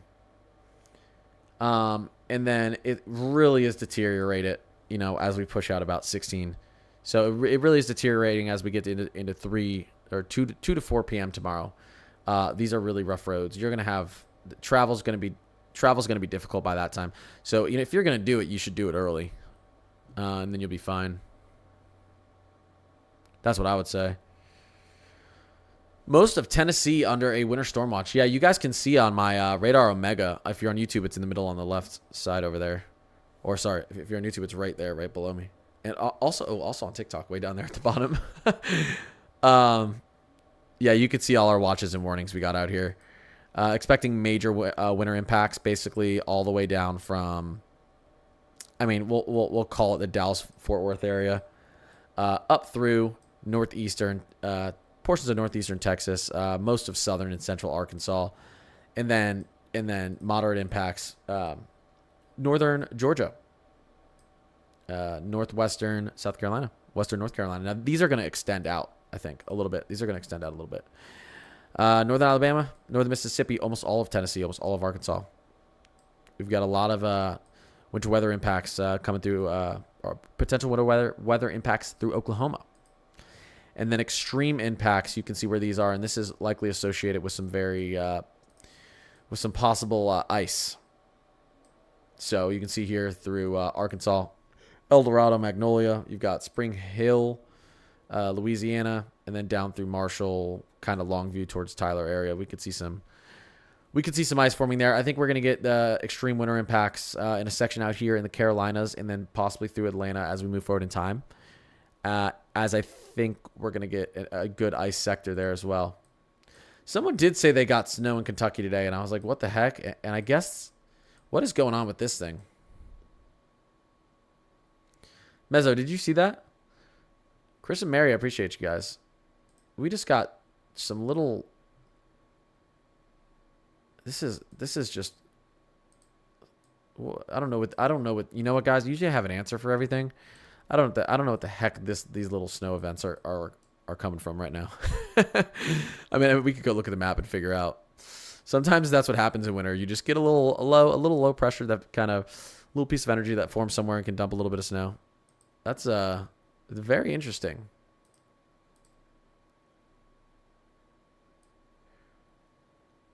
Very interesting. Let's see here. Central Ohio accumulation. It's not really going to be a big accumulation because you're not really getting anything from the big winter storm. You have a low pressure system of your own sitting up there. Some lake effect is pulling in pretty far off of the lakes, and you've got some of your moisture moving up to the north as well. You could see somewhere between 1 to 3 inches across a lot of areas of Ohio. Tennessee accumulation, it's going to be like 2 to 6, almost 3 to 6 inches statewide, depending on where you are. Usually it's thunderstorms that can pop out when not expected. Yeah. Like during the summer, you just get random thunderstorms. I hate ice. Still remember the ice storm here in North Carolina in 2014. Oof. Let's see here. Let me see here. Schools are preparing to maybe let out early for tomorrow. Just wondering. The timeline, yeah. Depends where you are. A lot of these places, okay, here's what I would say. Because a lot of people have asked about school closures. My radar Omega just disappeared there. Let's go back here. A lot of people have asked about school closures. So, and I don't know. So if they're letting out early in Texas, I wouldn't be surprised if they want to let out by midday before everything really goes downhill. And then, as we get out east, we're going to get into the overnight hours. This is going to be like right here is getting into the overnight hours. And then you would have school starting like around this time frame. So, I mean, we'll see about, I don't know if you guys anywhere through here have heard about school closings on Friday, but that wouldn't shock me. Just because some of these areas could be seeing some ice, heavy snow. You're going to be under some pretty serious winter weather impacts.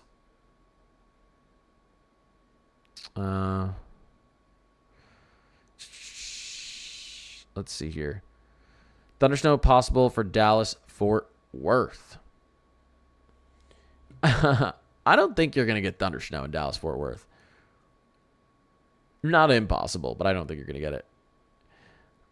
I really was. I was packing the house with no power. Yeah, that's rough, Yoga.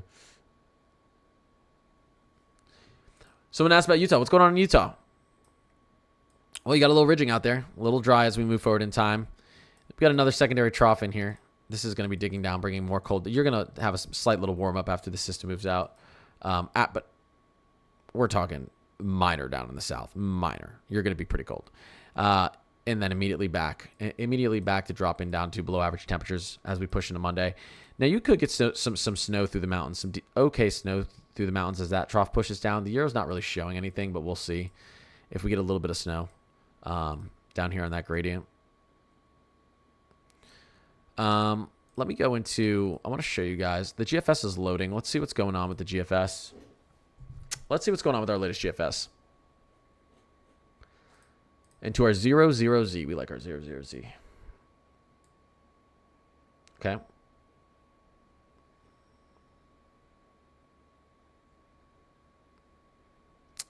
Wants to actually put some good snow up, some better snow up into the DMV area.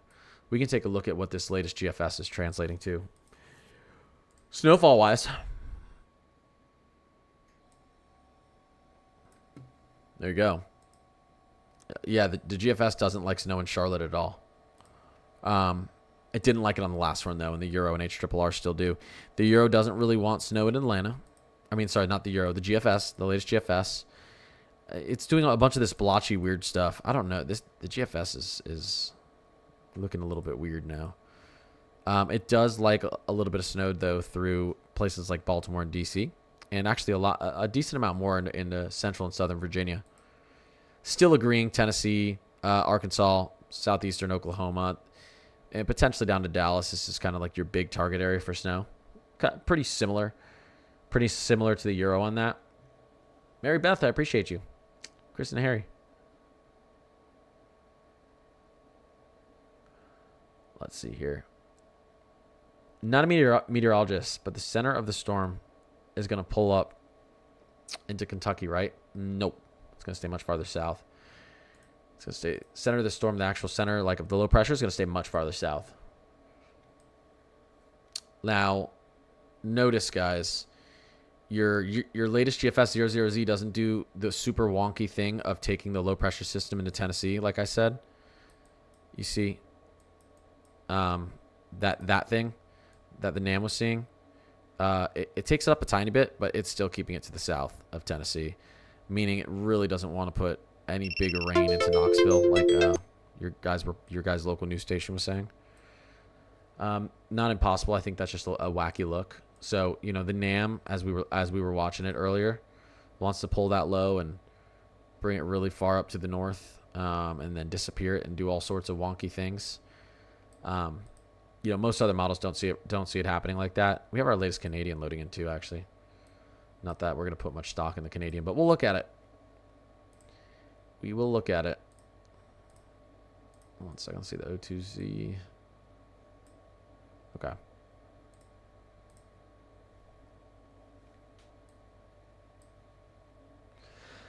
Kansas City.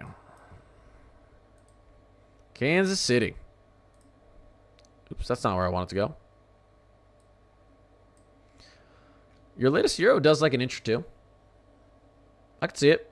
Ice risk for Thursday, Friday in Dallas-Fort Worth. You're not going to have much of an ice risk. You guys really look like you want to stick in snow and sleet, not ice. There's a slight ice risk a little bit out to your south and west. We could potentially see this shift into Dallas. There's continuously kind of been a little bit of a gap here. So I would be prepared for ice if you're in Dallas. But it's not looking too grim for you guys. But yeah, you know, it's better to over prepare. This area obviously is looking very sketchy to us over there through northern Georgia, central South Carolina, and eastern North Carolina. That area is looking sketchy. Allison, I appreciate you. It's trying to avoid Long Island. Yeah, it'll probably snow in Long Island, but not really accumulate much.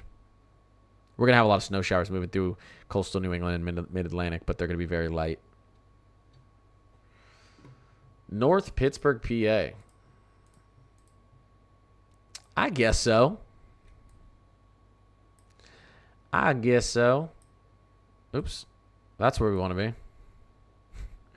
This isn't really associated again. I mean, it has something to do with our system down to the south, but these totals, in my opinion, are just way too intense, because neither of these is associated with a very, very strong winter storm. You have some of your snow showers kind of moving off of our system down here as it moves off the coast, and you have a weaker low up here, and I think it's really amplifying the snow off this weaker low a little bit too much. So, you know, it wants to put 4 inches just to the north of Pittsburgh. I don't know. I'd say an inch or two. So we'll see. And then this would be like extra clipper systems. This would be lake effect snow. I think that's a lot. We can kind of compare. Here's our latest GFS, not fully loaded. You see what our latest GFS does? Keeps an inch or two. I think the GFS is winning on this. I think that's a crazy amount that the Euro's putting into there. So, but the Euro's good up there, so not impossible. I disagree with the Euro sometimes. Destiny, I appreciate you. Are we getting snow in middle/east Tennessee on Friday? Yes, 1,000%. I would bet my mortgage on it, my entire mortgage, that you'll get over 2 or 3, very likely. What models does the Weather Channel use? The Weather Channel uses all of them.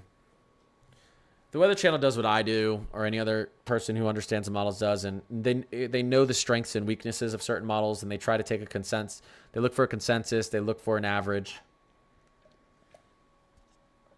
The worst thing you can do is look at one model run and take it to heart and say this is what's going to happen, because it never works out that way. So you've got to understand your Euro kind of dominates up here. Your GFS can actually beat the Euro down here when it comes to snow. Your HRRR within 12 hours does really good. Your NAM within 24 to 48 can do pretty good. And your Icon and Canadian, you actually never look at them and you throw them in the trash. That's kind of how it works. No, I'm just kidding. Sometimes they're broken clocks. You know, what's it? Broken clocks right twice a day? No, they can be right. The Icon actually didn't do a bad job with last year's storms. It actually, I think they rated them last year Euro, Icon, GFS. The Icon actually beat the GFS last year. Yeah. It looks like there's a new HRRR loading as well. Yeah, it's just the 03Z. We would want the the 1206 or the 000612 or 18. Because the 03 is not going to take us very far out. Only going to take us about 18 hours out once that gets loaded in.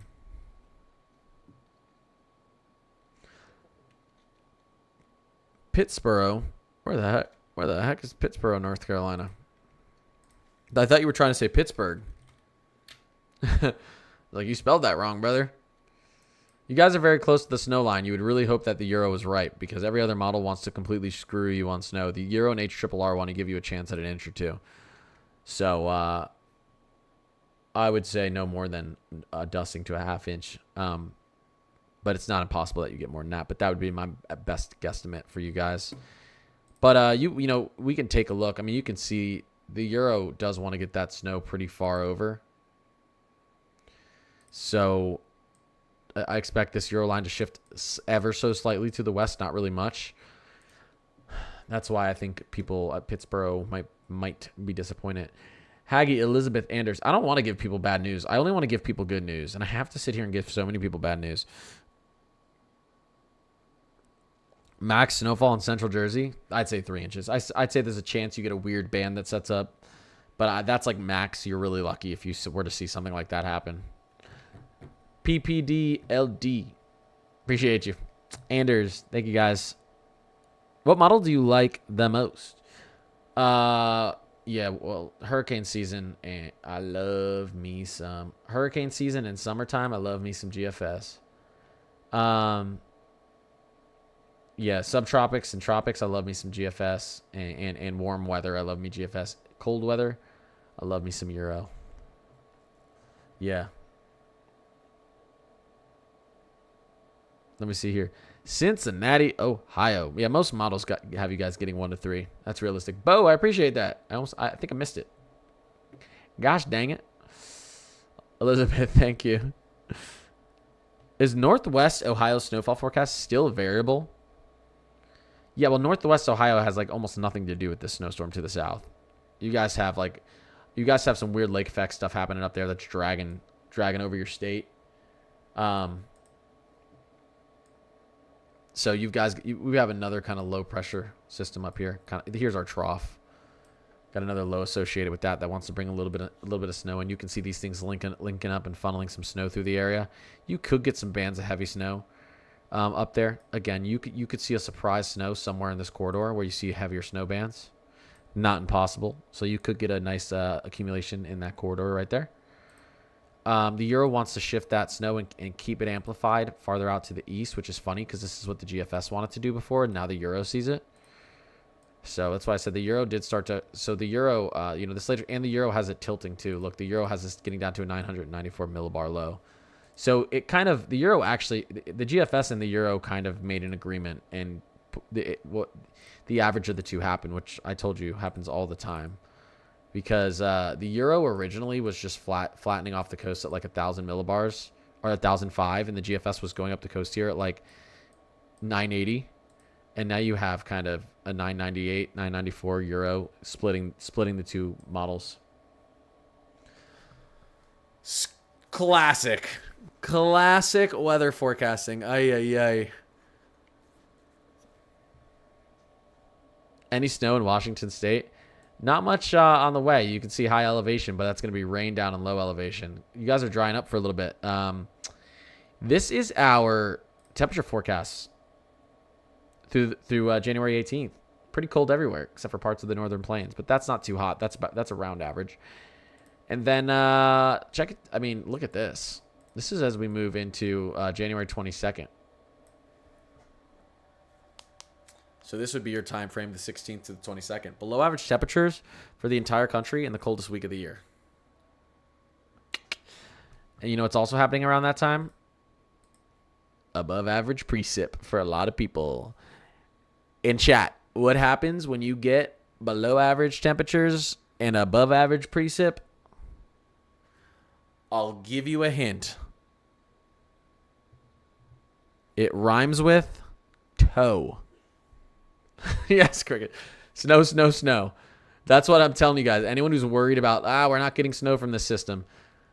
Your outlook is doing all right. And I'm going to take a look at the macro outlook here. I'm going to take a bigger, I'm going to get a little bit more meteorological here because as much as I like looking at snowfall forecasts, that's not really what I'd say my forte is. Let's take a little look out here. Let's take a little look-see at what I think is going to happen here. We've got a polar jet that's still not doing too well. We're going to see some more cold surface air leak through down into the lower 48. Let's see what we're looking. Let's see what we're looking right here at our 500 millibar height anomaly. Okay. 1 second. 1 second. I want to give you guys an outlook.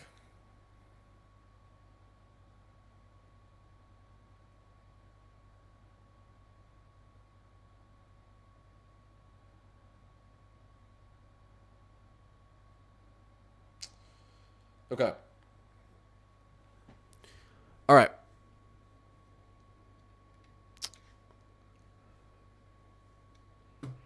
Here's what's going on. What do we have going on right now? We've got a block up near Greenland. Okay, we've got kind of a positive PNA setup. Here's our low pressure. Here is our winter storm. Here's our southern winter storm. This is going to shift off east, and it's going to cause a big mess for us. I'll actually look at the latest GFS because this is going to give us a better look, although we won't be able to look out as far. So here's where it's actually located right now. This is what's causing all our winds down there in Southern California. You have a high pressure to the north. You have a low pressure to the south. And in our atmosphere, air molecules want to move between, and I said this before, I'll say it again, a high pressure. They want to move from a high pressure to a low pressure. Why do air molecules want to do that? Because when there's a high pressure, that means there's a lot of air molecules. And when there's a low pressure, that means there's not a lot of air molecules. So the high pressure is running out of room for air. There's no more room. So air is seeping out, and it's like, oh, I found room over here in the low pressure. Everyone, come over here so we can get uncrowded. So just imagine that. It's like you got like 20 people in the club over here, and you're like dancing, partying. Then like you want to go to the bar and get a drink, but you're like, oh my God, there's too many people over here in the club. And you're like, wait, but there's a bar over here, and there's like only one person in the club. So then all of the people over here go over in here. That's how air molecules work. And once they do that, when they start doing that, you start to get a little congestion through here. You start to get a pressure gradient, and then you start to get some very strong winds. So we had a setup here for very, very, and not to mention the way that this dove, the way that this low pressure system and this trough dove down here. It dove and it stalled for a little bit. So it came down here, slowed, and then the trough's going to move across.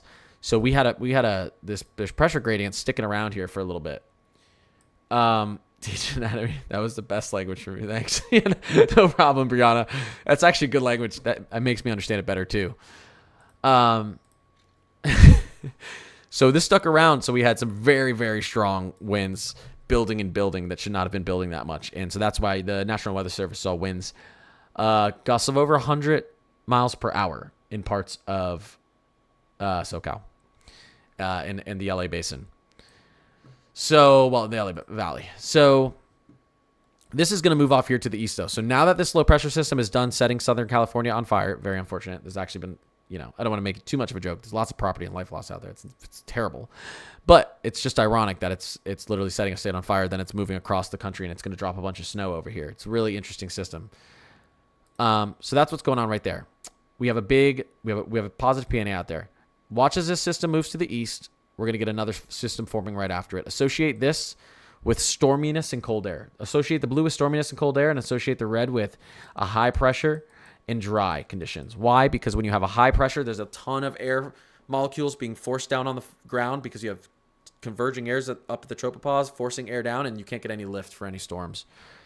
So you can watch as we move forward here. I guess I'll go to our 18Z GFS. So another system wants to form. We may get a little warming as we push into next Thursday and Friday, but then watch what wants to happen. This right here, another big trough dipping. This would be lots of cold Canadian, potentially Arctic air digging back into the plains, and then look where it goes, out towards the south and east. This is what has potential to be another snowstorm right here. This is around next Sunday. So we got to be careful talking about this. We're talking about 8-9 days out. Some models do like snow south. Some models like a lot of snow up in the northeast. That's something that we're watching. Oh, Gracie, I'm sorry. I missed your message. You're probably not here anymore, but appreciate you being here. So this is potentially another snowstorm. And you can see we have another trough that wants to wrap in right behind it too. This is a crazy look for southern snow as well. Now we're out in La La Land in terms of being out 300 hours, but there's consensus of an active pattern out east.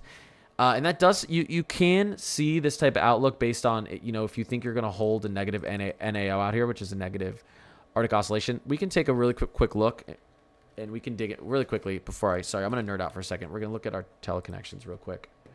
Super quick. Okay, here's our AO outlook. So our AO is very negative right now. That's why we have a lot of cold air, and it's going to stay negative, almost at least through January 15th, another week, and then it's going to start to go positive. So you would associate this with maybe temperatures getting back into normal temperatures in the U.S. But that's not the only thing we look at to see what's our pattern outlook when it comes to storminess, winter storms, cold air. We look at a few different things. So we'll take a look at our NAO. Our NAO wants to go positive, but it almost wants to stay negative all the way through until the end of January. What does the negative NAO represent if this stays below this line, below neutral? A negative NAO is more typical of stormy, colder air out east and out in the south and out east. So really from the plains over and kind of from eastern Texas and over, you're typically going to see a more active storm pattern and colder air. So you would associate this with a higher chance for snowstorms. So that's an interesting look there. Your PNA wants to remain positive through the end of January. What is this associated with? Warmer conditions out west and colder conditions out east. Can you see how there's still, the out east is still looking good for, the only thing that's not going really in the favor of the East Coast is a positive AO, but this is something that affects the whole country as a whole. The country as a whole, from coast to coast, and not as much negatively affects the East. This can put us back at average temperatures, but the other two are going to put us in cold temperatures and a more stormy track. So these teleconnections can be pretty good. They're looking at the way, forecasting on a macro level can be easier because you're watching these big warm and cold sectors moving over a much larger bodies of ocean and land. It's not like forecasting how much snow is going to fall in a tiny little city 5 days out. So teleconnections could be pretty good. And the teleconnections, by the way, right here, they said coming into January we'd have a good chance of seeing southern snow and well below average temperatures out east. And they're nailing that so far. The teleconnections did a good job. So the teleconnections kind of tell us we're expecting more cold air and storminess out east as we move through January. So that's, I'm not, when I'm saying, I think you might going to get more snowstorms, I'm not just looking at a map. I'm not just looking at the GFS and going, there's one. There's one. You gotta dig in a little bit farther. The end of the GFS would be, oh my gosh, would be literally ridiculous if that happened for the East Coast. But anyways, all right, sorry, I'll get back to answering questions. We'll get back to our latest GFS too, just to see what's happening out here with it. I'm interested to see what happens in this time frame too. By the way, next Monday and Tuesday, we have a lot of cold air troughing down here, and we have a piece of energy down here. There's a possibility that this links up. So, it's a possibility. I just noticed that it wants to hover around each other and not really link, but we'll see. South can't deal with this much cold. Yeah. Well, this is going to be a below average January for you. Georgia sure doesn't know how to deal with the winter stuff. No, they don't.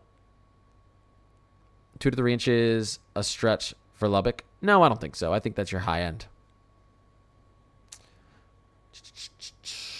Let's see here. Any significant snow in southeast Idaho for the rest of January? It's not the greatest outlook out there. You could get some low elevation snow with this troughing and snow moving through here. That's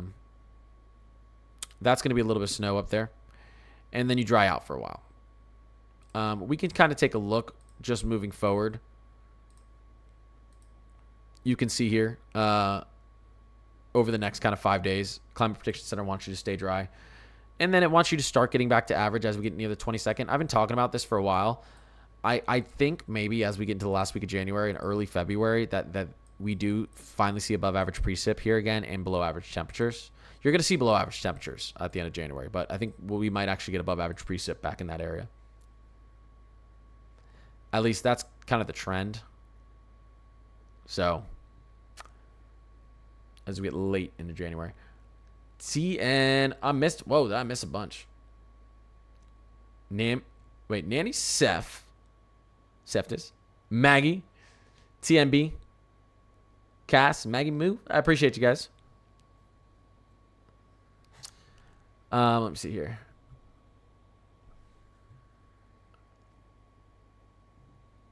Haley, what about the Waco, Texas area? School is not canceled tomorrow, but I feel like it would be worse than what they think because of whether people are saying it's just rain. Waco, Texas. My eyes are doing bad today. I've been looking at too many computer screens, I think. I don't feel like putting my glasses on. Yeah, Waco, Texas is an interesting area. Yeah, you know, you guys are in you could see some, obviously you can see some minor impacts. You're in a weather or winter storm kind of alert. Obviously, I mean, here, let me go back to Weather Bell real quick. We're going to have some updated charts here for totals. So this will actually be good to look at. Our national blended model is going to start taking into account the latest GFS. Let's go down to Texas. We'll go back down to South Central. And then let's look at ice accumulation too. You know, this would be a problem. This wouldn't be terrible ice, but this would be this. I would think they would consider canceling school just because you wouldn't want a bunch of parents driving their kids around on even any ice.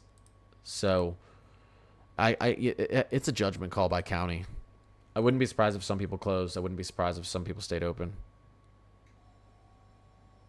Yeah, so Ashley Abbott, I live in Waco. They said they're staying till the morning. That's exactly kind of what I was leading to. It's really a judgment call. It's really hard to tell.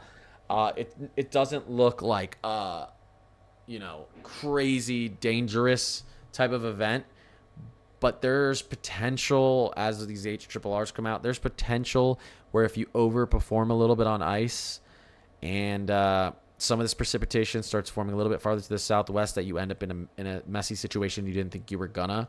And sometimes they'll cancel out of an abundance of caution because you're very close to being in some very sketchy weather.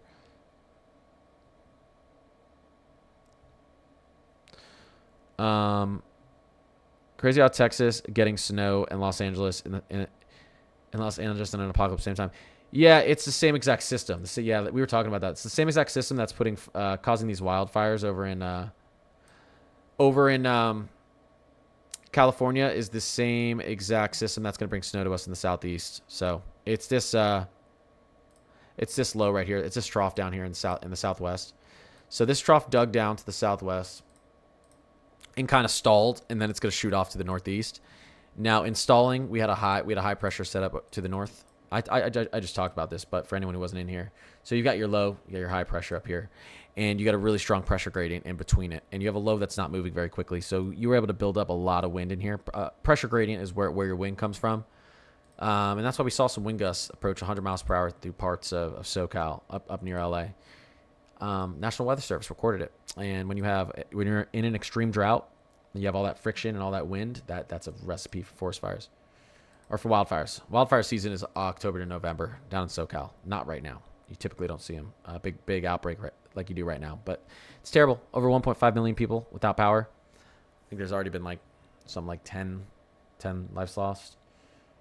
And then you've got some like 20,000 acres already burned. It's wild. It is wild. Crazy situation. You know, luckily the wind's going to be dying down tomorrow, but they're going to have some big fires to fight still. Is snow coming to South Carolina? Yes, it is. And, you know, your Euro wants to be super generous to snow in South Carolina. Will it be as generous with the 00Z? We'll have to see. That'll be interesting. Your 00Z will give you a really, almost a definite look at where you're going to see in parts of the Carolinas, I think, of the Euro, because we're so close. Jennifer, Grace, yuck. I appreciate you guys. Tyler D, is March more of a southern snowstorm month? No, so yeah, you're usually going to get your southern snow in January, because you need freezing temperatures down in the south, and your best chance to get freezing temperatures in the south is January. Sometimes you'll get them in February though. You can still get southern. There's been some big southern snowstorms in February. Although the 93 snowstorm happened early March. What was it? March 6th. I think we talked about that the other day, and I was really wrong on it. So not impossible. Maria, Stell, yuck, appreciate you guys. North Carolina is getting snow. Yes. We'll go back over and take a look at what our kind of most updated Euro thinks for you guys. Kuchera, southeast. As you can see, that's our look right now.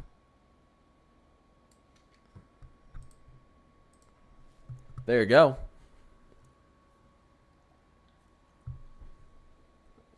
Why hasn't it snowed in Washington? We've been sitting, if you want the nerd answer, because we've had a positive PNA setup for about a month and a half. Although you guys Washington has got plenty of snow, but it's all been up in the mountains. But you've been drier than normal. You know, we were thinking we were going to get into even a moderate La Nina, Enzo, and we barely even touched a weak La Nina. You'd still expect an active Pacific Northwest, and it's been below average. The West has had a bad year. The Pacific North has had a much worse year than expected. And it's expected to change moving into February, but it's not guaranteed, but it's expected to. Positive PNA is when you have a high pressure and ridge consistently sitting over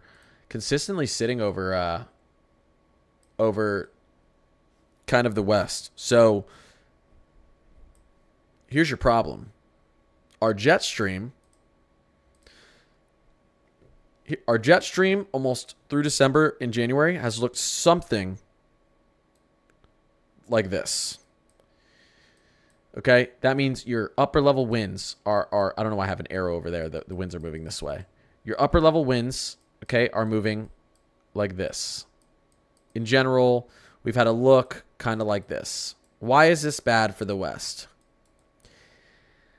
Okay, this is called a ridge. This is going to pull air and moisture, kind of typically just your warmer upper level air up into this is up from the tropics. So when you're sitting in a ridge like this, let me draw that again. This is going to be pulling warm air up. This is going to be pulling cold air down on this side. This is called a trough. So when your jet stream sets up shop like this and doesn't move, which typically your jet stream is going to adjust through the winter, and it's really held a pattern somewhat like this. So we've had a lot of troughing out east and a lot of ridging out west. And it's been much steeper, actually. It's been like this. So when that happens, you're holding a high pressure and a lot more heat and a lot more dry air out west, and you have a more active pattern out east, cold air, and a lot more storminess. And this was not projected to happen this winter. Climate Prediction Center does pretty good with their outlooks, and they kind of screwed this one up. They got the 2022 one really good. They screwed 2021 up. Now our jet stream we may see a jet stream more like this, and that's what some people think as we move into February. meaning more troughing, cold air, winter storms out here, and a little bit of warm up for the east, but I don't know if that's going to stick around. I think the east isn't done in February.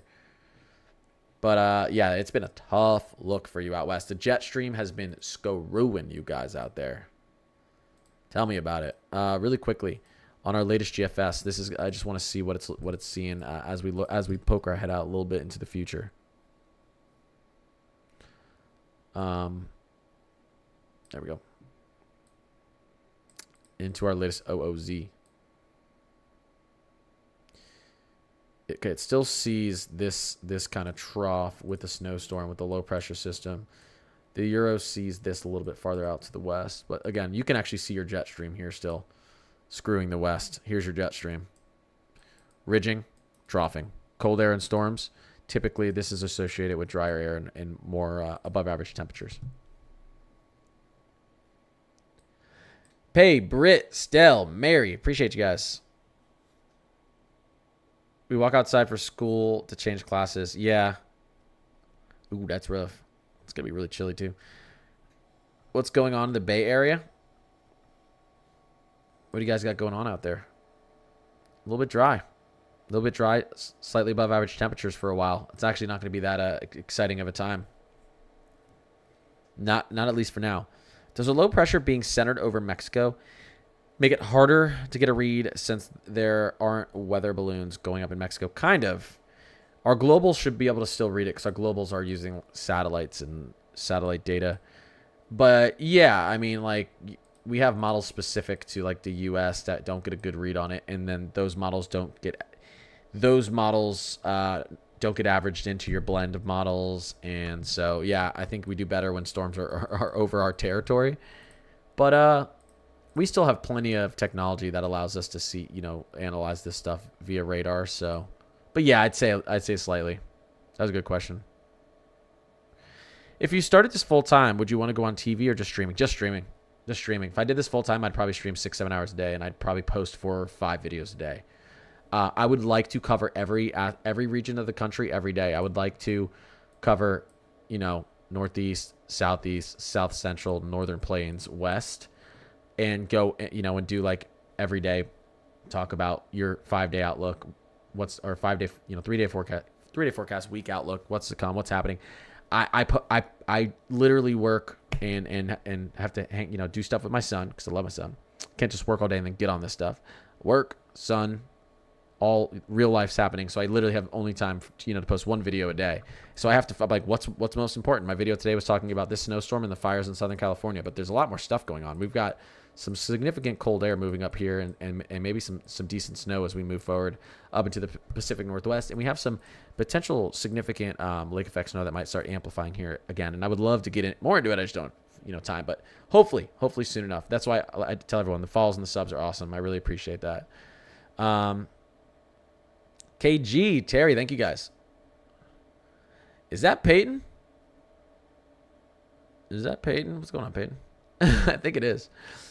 How's Dallas looking? It's looking much better than it was looking yesterday. Our totals out through Dallas are going up. I don't want to say I called it, but we were talking about the NAM yesterday, thinking that we were gonna have no snow. Yesterday, the day before, we were gonna have no snow into Dallas, but I was like, the NAM I kept saying the NAM's the outlier, which means that likely that it's going to correct itself. And the NAM corrected itself, and almost every single model now still agrees snow back into Dallas. So it's a really good look for Dallas again. I don't think you're going to get some of these projections like they think, like 5 to 9 inches. I would hope for 2 to 4. There's a chance you outperform, though, and get even better snow. Because some of that's going to be sleet. How much will Louisville, Kentucky get Friday? I have a big event planned. Kentucky's expecting to get like probably 2 to 4 statewide. Let's go into the Ohio Valley region real quick. Back up to regions, Ohio Valley. Yeah, you can see statewide. I think these numbers are a little bullish. I would say 2 to 4. Someone could outperform. Kentucky, definitely. That'd be Friday, yeah. I don't know where Lafayette, Indiana is, but you can see a wide swath of 2 to 5. 2 to 4 across Indiana. Very few areas in Indiana are escaping without some okay accumulation. And again, this doesn't have as much to do with our system to the south. We've got another system up here that's going to assist with getting some snow in up here to fill in for whatever this storm's missing out on down there. Our low down in the south. Snow totals keep bouncing all over the place for Chattanooga, Tennessee. Really? I don't know. Maybe because you're looking on your weather app. I mean, all the models have consistently. All the models have consistently showed this like 3 to 6, 4 to 7 inch thing happening in Tennessee for like 4 days straight. Now locally maybe they're bouncing around, but like statewide it's just looked like a blanket of a minimum of 3 to 4 inches across Tennessee. Yeah, like consistently. But yeah, we went from 6 to 7 to 1. In Chattanooga, Tennessee, you went to Chattanooga, Tennessee. It says 1.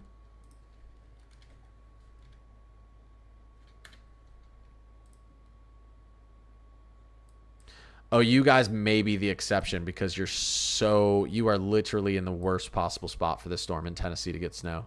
Like you couldn't be in a worse spot. You're as far to like almost to the southeast as you can get. No, I'd be surprised if you got 1 inch. That one end would be at like your super low end. I mean, there's no model in existence right now that shows you only getting 1. I guess except for the HRRR. So Tennessee's starting to really take into account the HRRR. That's what it looks like. Someone out here said that they thought they were going to get no snow, and the HRRR is just cutting off this entire region from snow. I can tell you right now, I think the HRRR is very wrong here. KG, I appreciate you. And Tracy, thank you guys. KG, thank you guys. Holy crap. I appreciate you guys. Pam, what's going on? Hi, everyone. Pam has entered the chat. Yeah. Wait, I actually need to see what's going on here. This is our NAM 3K. Hold up here, guys. Okay, so this is our NAM 3K adjusted. So our NAM is again, our NAM before, guys, was showing a completely, our NAM's doing weird stuff this year. Our NAM before was showing a complete different look than everyone, and it continues to. So let's look at the HRRR 3K, and let's go back into the 00Z, although it's not going to go far enough out. This is a better short-range model than the NAM. And now, don't worry if you don't see any snow out here. The model is only loading to this point. The model's only loading to this point. That's why you see empty snow out here. But the HRRR is better short range than the NAM, and the HRRR has snow down here. The NAM is deleting snow down here in this entire section. And a much better model, the HRRR and Euro, say it's there. So the NAM could be right, but I wouldn't put stock in the NAM if I were you. You know, who knows? Maybe I'm wrong because it's possible, but that's your best odds are not going to be the NAM run. The NAM run is, again, we want model consensus, and the NAM run, once again, like it was 2 days ago, is the outlier. And what did the NAM do before when it was the outlier? It switched and corrected with everyone else again. And now it's an outlier again, a super outlier. No other model agrees with the NAM. So, yeah, the NAM 12K, the NAM 3K just completely says, nah, nothing. Not impossible, but it's an outlier. So, you know, even if we go to our national blended models, which wants to be more conservative down there, this is a conservative model, and even the national blended model still has snow through this region. You can see this is an inch and a half. The NAM has 0 down here, so even the national blend puts it down there, and all the ensembles. That's a crazy look. This is our HRRR. Again, this cuts off though. This cuts off about here, so that's why we can't see what's going on out here yet.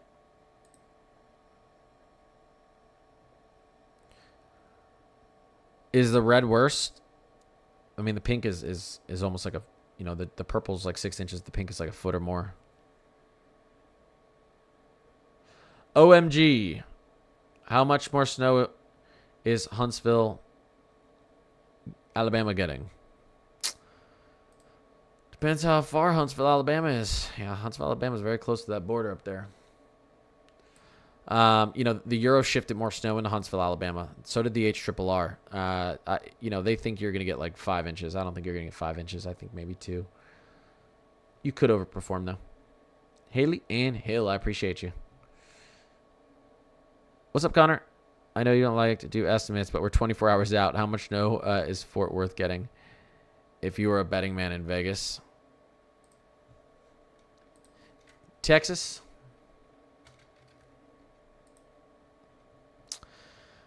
The DFW. I don't even know why. I don't know why I typed that in.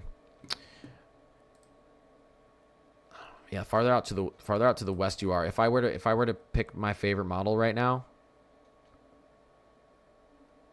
what would be the smartest model that with what we have going on? Let me go into Texas real quick. I think this is an underestimate. Well, I think it's doing okay up here. I think this is an underestimate through parts of if I was a betting man, 1.5 inches through Fort Worth. I'm really interested now to see what you get after it's all said and done.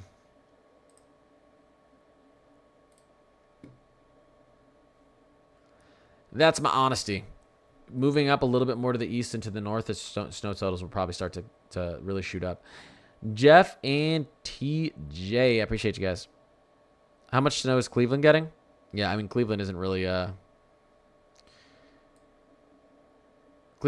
too associated with this. It's going to be getting some help from that storm to the north.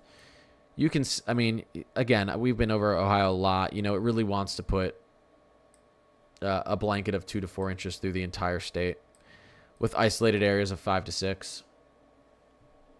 I always take an inch off because most of the times they're overdoing it. Wouldn't be crazy to see 3 to 4 across the whole state. There's going to be some lake effect though, not right after the storm passes off to the east, but there's another trough about a day after, I'd say on Sunday, that's going to be moving through here that could actually put some lake effect into Cleveland based on the wind direction. Euro is good at snow totals. Yeah. Nathan is guessing 3 to 4 inches. All right. You know what? Well, Nathan, that's not impossible. So I'm hoping you're right. Where our storm is coming together is very difficult for the models to agree on. And that is because you have Gulf moisture and surface air from way up north slamming into each other. And it's tough to tell where that lift starts and how much lift you actually have. And you know what the precipits, you're gonna have so much different precip here: sleet, freezing rain, thunderstorms, and snow. You know, heavy rain, freezing rain. I mean, it's gonna be a big mess. Texas is gonna be a big mess. So, yeah, you know, we'll see. I'm confident Fort Worth 1.5 inches, but you could outperform. Jenny KG, Venom, what's going on? And Krish. Do you think this will be the last snow for South Carolina this year? I mean, it's possible. I think you guys will have another southern snowstorm. I was confident on this one like 2 weeks ago, and I shouldn't have been. Only because we had such a good atmospheric setup. We were going into our almost guaranteed negative AO, negative NAO, positive PNA. All the teleconnections were shouting southern snow. So that's why this one looked really confident. We don't have as that good a teleconnection look moving forward, but it's still a pretty good one. It's not that. It's still a pretty good one. How much do you think Minnesota will get? Minnesota's just been sticking well below average. You guys could get 2 to 4 inches from that little clipper system right there. I think this one could outperform. You're going to have a really good snow ratio with that system. So that could outperform. Here comes where the GFS and the Euro both see this big trough and all this moisture as we push into around the 19th of January. I'll tell you guys, we need to see how this moves forward. If this trough right here were to enter the country over here, and there's plenty of time because this is way far out. If this trough just over time starts to shift west, which sometimes they do, I think they shift west sometimes even more than east. If this were to shift a little bit to the west and enter over here, it would be able to kind of pick up this Gulf moisture and run up the coast. So I think we should watch this time frame around the 18th to the 20th. How that develops. They're calling for 8 to 10 inches in Ardmore, Oklahoma with this system. I'm guessing that's in southeastern Oklahoma. I'm guessing. Ardmore. Oh, just southern. I don't know. You might be disappointed. Pam. Shout out to Pam. I appreciate you. Dustin and yeah, Dustin. Thank you. Appreciate you, Pam. Yeah. So we can take a couple. Let's take a couple comparisons for Ardmore because that's interesting that they're saying 6 to 8 inches. We'll zoom in here really quickly on Oklahoma. Here's what a lot of people say is your best snow model, and what you guys are like here. Yeah.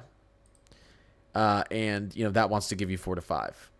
You can go, and our HRRR is doing weird stuff, but we'll look at it. HRRR wants to shift in about 6 to 7. The NAM, which is doing wacky stuff, but we'll still look at it. The NAM, let's go here. Okay, that was your NAM. Let's go HRRR. And we'll go back to our 00Z here. HRRR likes probably about 5. It's not a terrible place to be. What's our GFS like for you? Yeah, it's going to be a close call because you can see the kind of 6 to 8 or 9 inch line through most models cuts off here in Oklahoma. So if anyone around this area, it's going to be a close call on snow totals for you. Definitely an area where you could see a significant outperformance of what's being estimated, though. Yeah. Delaware just got 13 inches. Yeah, that's crazy, Amy. Yeah, Mid-Atlantic is not supposed to be too great. We have about another... We'll see what happens with our 00Z Euro. That's going to be our last chance, I think, to get a little bit of an adjustment. So we'll have to see what happens with that. You're going to get accumulation likely statewide. I think, there's one model that pretty much puts no snow up into here. All the other models want snow. But it's not, this isn't a big winter storm. This is just light snow showers, maybe a light accumulation. 1/2 inch to 1 inch. How much is Tennessee getting? Almost statewide, 3 to 6. Almost statewide. The NAM wants to cut off the southeastern Tennessee, but most other models do not. The NAM's an outlier again. Hillary Scudgens. Bella. Eric. User 482360. Oh, wait. Let me say the whole thing. User 482360387042. I appreciate you. I always don't want to say it because I'm like, what if that's someone's phone number? I'm in Hickory, North Carolina, northwest of Charlotte. I think we could see 2 to 6. I think you could see 2 to 4. 6 inches might be very hopeful. But yeah. I mean, your Euro and your HRRR are like that area, and those are a pretty good model. Having model agreement on those is a pretty nice thing to see. Where's Tyler, Texas? You guys think I know that Texas is a big... Texas is like the size of Europe.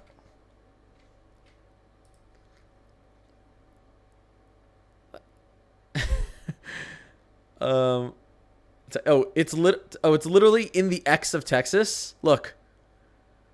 Tyler, Texas is literally the X of Texas when you zoom in. Look, it's literally the X in the word Texas. Good for you guys. Yeah, I'm more concerned with you guys getting ice than heavy snow accumulations. A light inch or two on the backside is possible. But I think you're going to have a big sleet and ice problem, potentially. Let's get back down to the South Central. Yeah, the winter storm kind of issue, or winter storm warnings and watches you have kind of have to do with sleet and ice. Yeah, but who knows? You could get a little... It's not impossible for you guys to get an inch or two on the back end of this thing as it's trying to, move out of Texas. I'm not going to see much back end snow anywhere, but it does want to kind of tilt itself a little bit as it moves out. Let's see. South Arkansas. Yeah, South. I mean, listen, the Euro's being generous down here. A lot of models do want to cut off this bottom section of snow in Arkansas, so I'm worried. The Euro's a good model, but actually there's not much model consensus on that little sliver here. So that's something to watch very closely.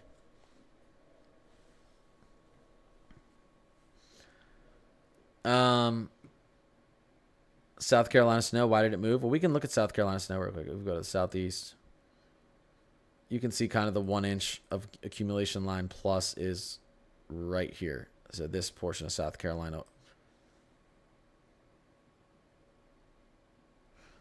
You guys want to look at oh, we don't have the latest.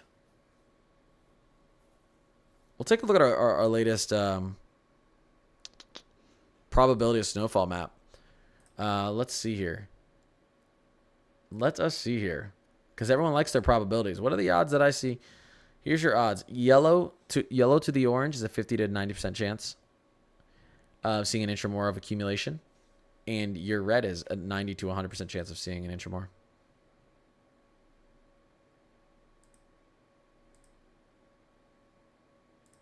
So, interesting little map here. Memphis 4 to 6. I think you're right. That's definitely possible.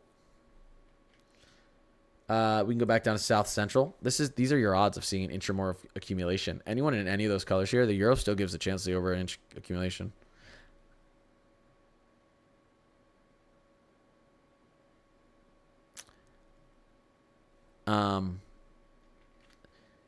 Can the storm move still? Slightly, yeah. I mean, it's going to exit through here the way that we're seeing it. How much cold air is down in the south? How much cold air, surface air remains down in the south is kind of the question. It really kind of the snow we're going to see through these regions, it's not going to move much. It's just going to wobble a tiny bit, which can change accumulations. What we could still see happen is amplified snow, a little bit more snow up in the mid-Atlantic and up the coast, depending on what we see with these models overnight. Most of these areas are going to see aren't going to change too much at this point. But again, with the tight snow line, any little change can really change your totals. Any little sway can really change your totals still. If you're really near that snow line cutoff. Cindy and Caleb, appreciate you guys. Eric Havs.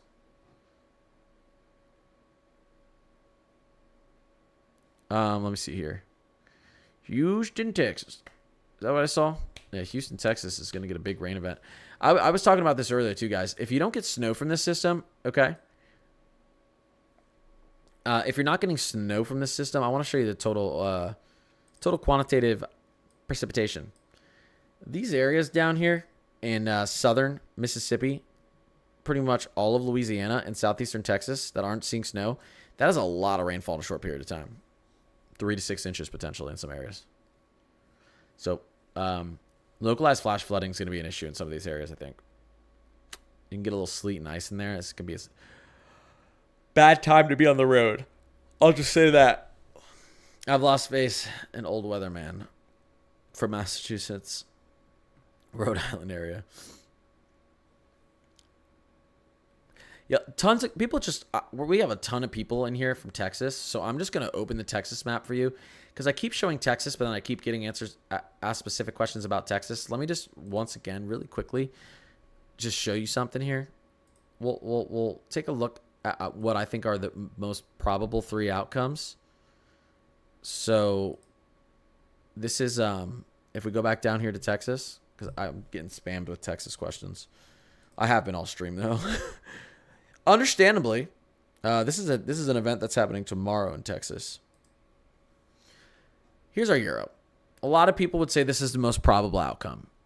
You know where you live if you're in this. A lot of people would argue this is the most probable outcome. I think our national blend is the most probable outcome. Okay, so I'm going to give you the 3 best looks we have right now. Here's one of them. This is our Euro. Still think it's being a tiny bit bullish on those snow totals to the north and to the east around Dallas. Our second best probably, or another good one, is our national blend, how it handles this. And now I know you're like, wait, but it's way less snow. Don't pay attention to how much snow it has falling because it's also averaging models that don't show snow. This is a blend of all the models. Just pay attention to where its kind of 1 inch line is here. This is where it wants snow accumulation and nowhere outside of it. So I think if you were to take that into account and compare it to the Euro, I think that's really good. And then you would typically like your HRRR in this time frame as well, which is this. Those are your best 3 looks on Texas snow. And we're probably not going to see anything too ridiculous outside of that in this time frame. So here's what I'm going to do, actually. Here's what I'm going to do just so I can show you, because everyone wants to know Texas. Watch this. Here we go. Here we go. Hold up. Let's just do this. Let's make it very easy to see. So, Euro. Let me get back down here. Winter. Total Kuchera. Oops. 1 second, guys. Let's go down to states. We're not just showing Texas. We're showing everywhere. But just for everyone's answers in Texas, for everyone to be answered in Texas, we're just going to do this really quickly. So there's your Euro. There's your HRRR. And then let's look at our national blended models. National blended models, the snow totals are going to be low, like I said. That's just because it's a blend. But where it puts the snow down is what we're looking at on this model, the national blended model. Blended models. And then here's your national blended models. Okay, so this is your what's most likely to happen, a blend of these 3. These models right here. There's some models like the NAM. Now, if I had to pick what I think is the most likely to happen out of these 3 models, actually, totals wise, I think the HRRR does the best here. I think these are the totals we'd likely see. So you can see starting down here, we're kind of 1 inch up to 3, up to 4, up to 5, 6, 7 as we get up in this area. The Euro wants 6 to 7 inches all the way back here, and I think that's wrong. And where snow is actually going to fall, I think the national blend is doing a good job. It's probably going to be more of a cutoff like this, and we're probably going to see more of like a 2 to 3 to 4 to 5 through here. But that's what's going on. That's what's going on with Texas. The HRRR is a little bit of a standout because the HRRR wants a sharp cutoff. I don't think we're gonna have a sharp cutoff right here of snow. I think there's gonna be some snow through this region. I think that's what the HRRR is doing wrong, even though it's doing snow totals right. Which is why I like how this works. You see how it puts more snow to the north? I think that's more right. The HRRR totals are right, but I think that's actually how the pattern's gonna be. I hope that explained it. That's my thought process. You don't have to accept it, but I've been looking at models all day for like a decade and a half. And I understand why they're making the decisions they're making. I'm Kimberly. You're say Army Vet and Clay. I appreciate you guys.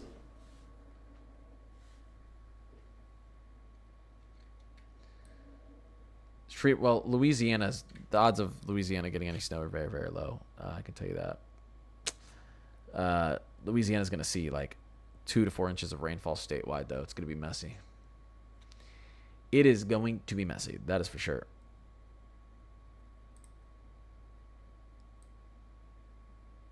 One second, guys. Not a bad look there.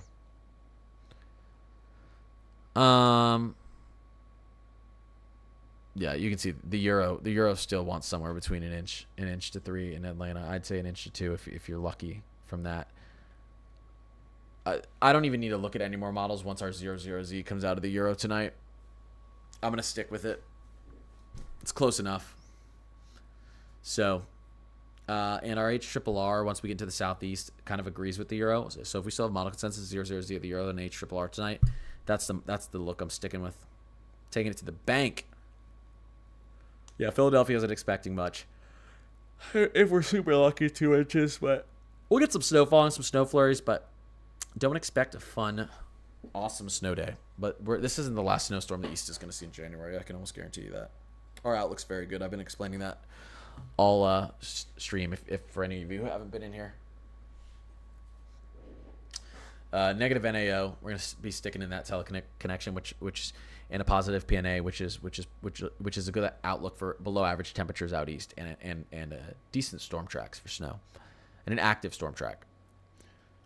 Can you look at next storm and give me an idea of it for Jersey GFS? Well, the next like snow storm that wants to put snow into Jersey, like significant snow, is so far out that it's kind of silly to look at.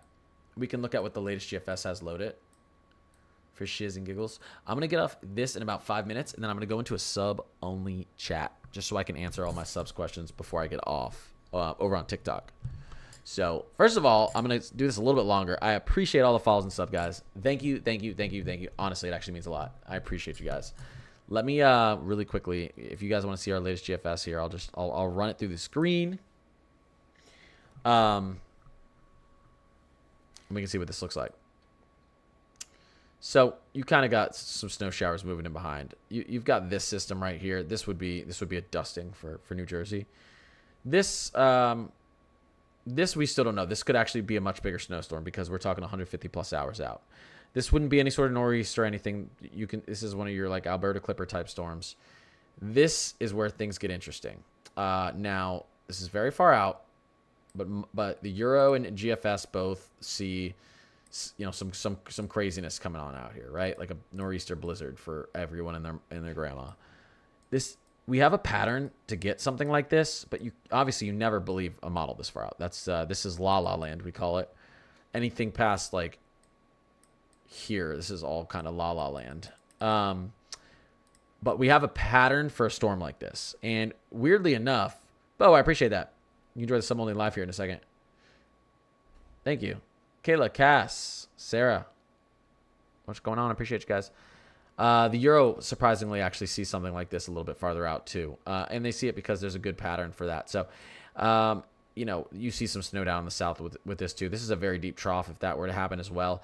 These models do actually okay at picking up troughs at the 200 to 250 hour range sometimes. They don't do good with seeing how amplified the trough's going to be, but they can kind of see if they expect a plunge of cold air.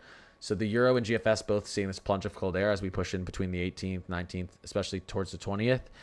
I'm almost ready to give us a green check. There's a lot of consensus on this and how our pattern is going to act. So, Kayla, I appreciate you. Thank you. Appreciate the sub. Thank you, guys.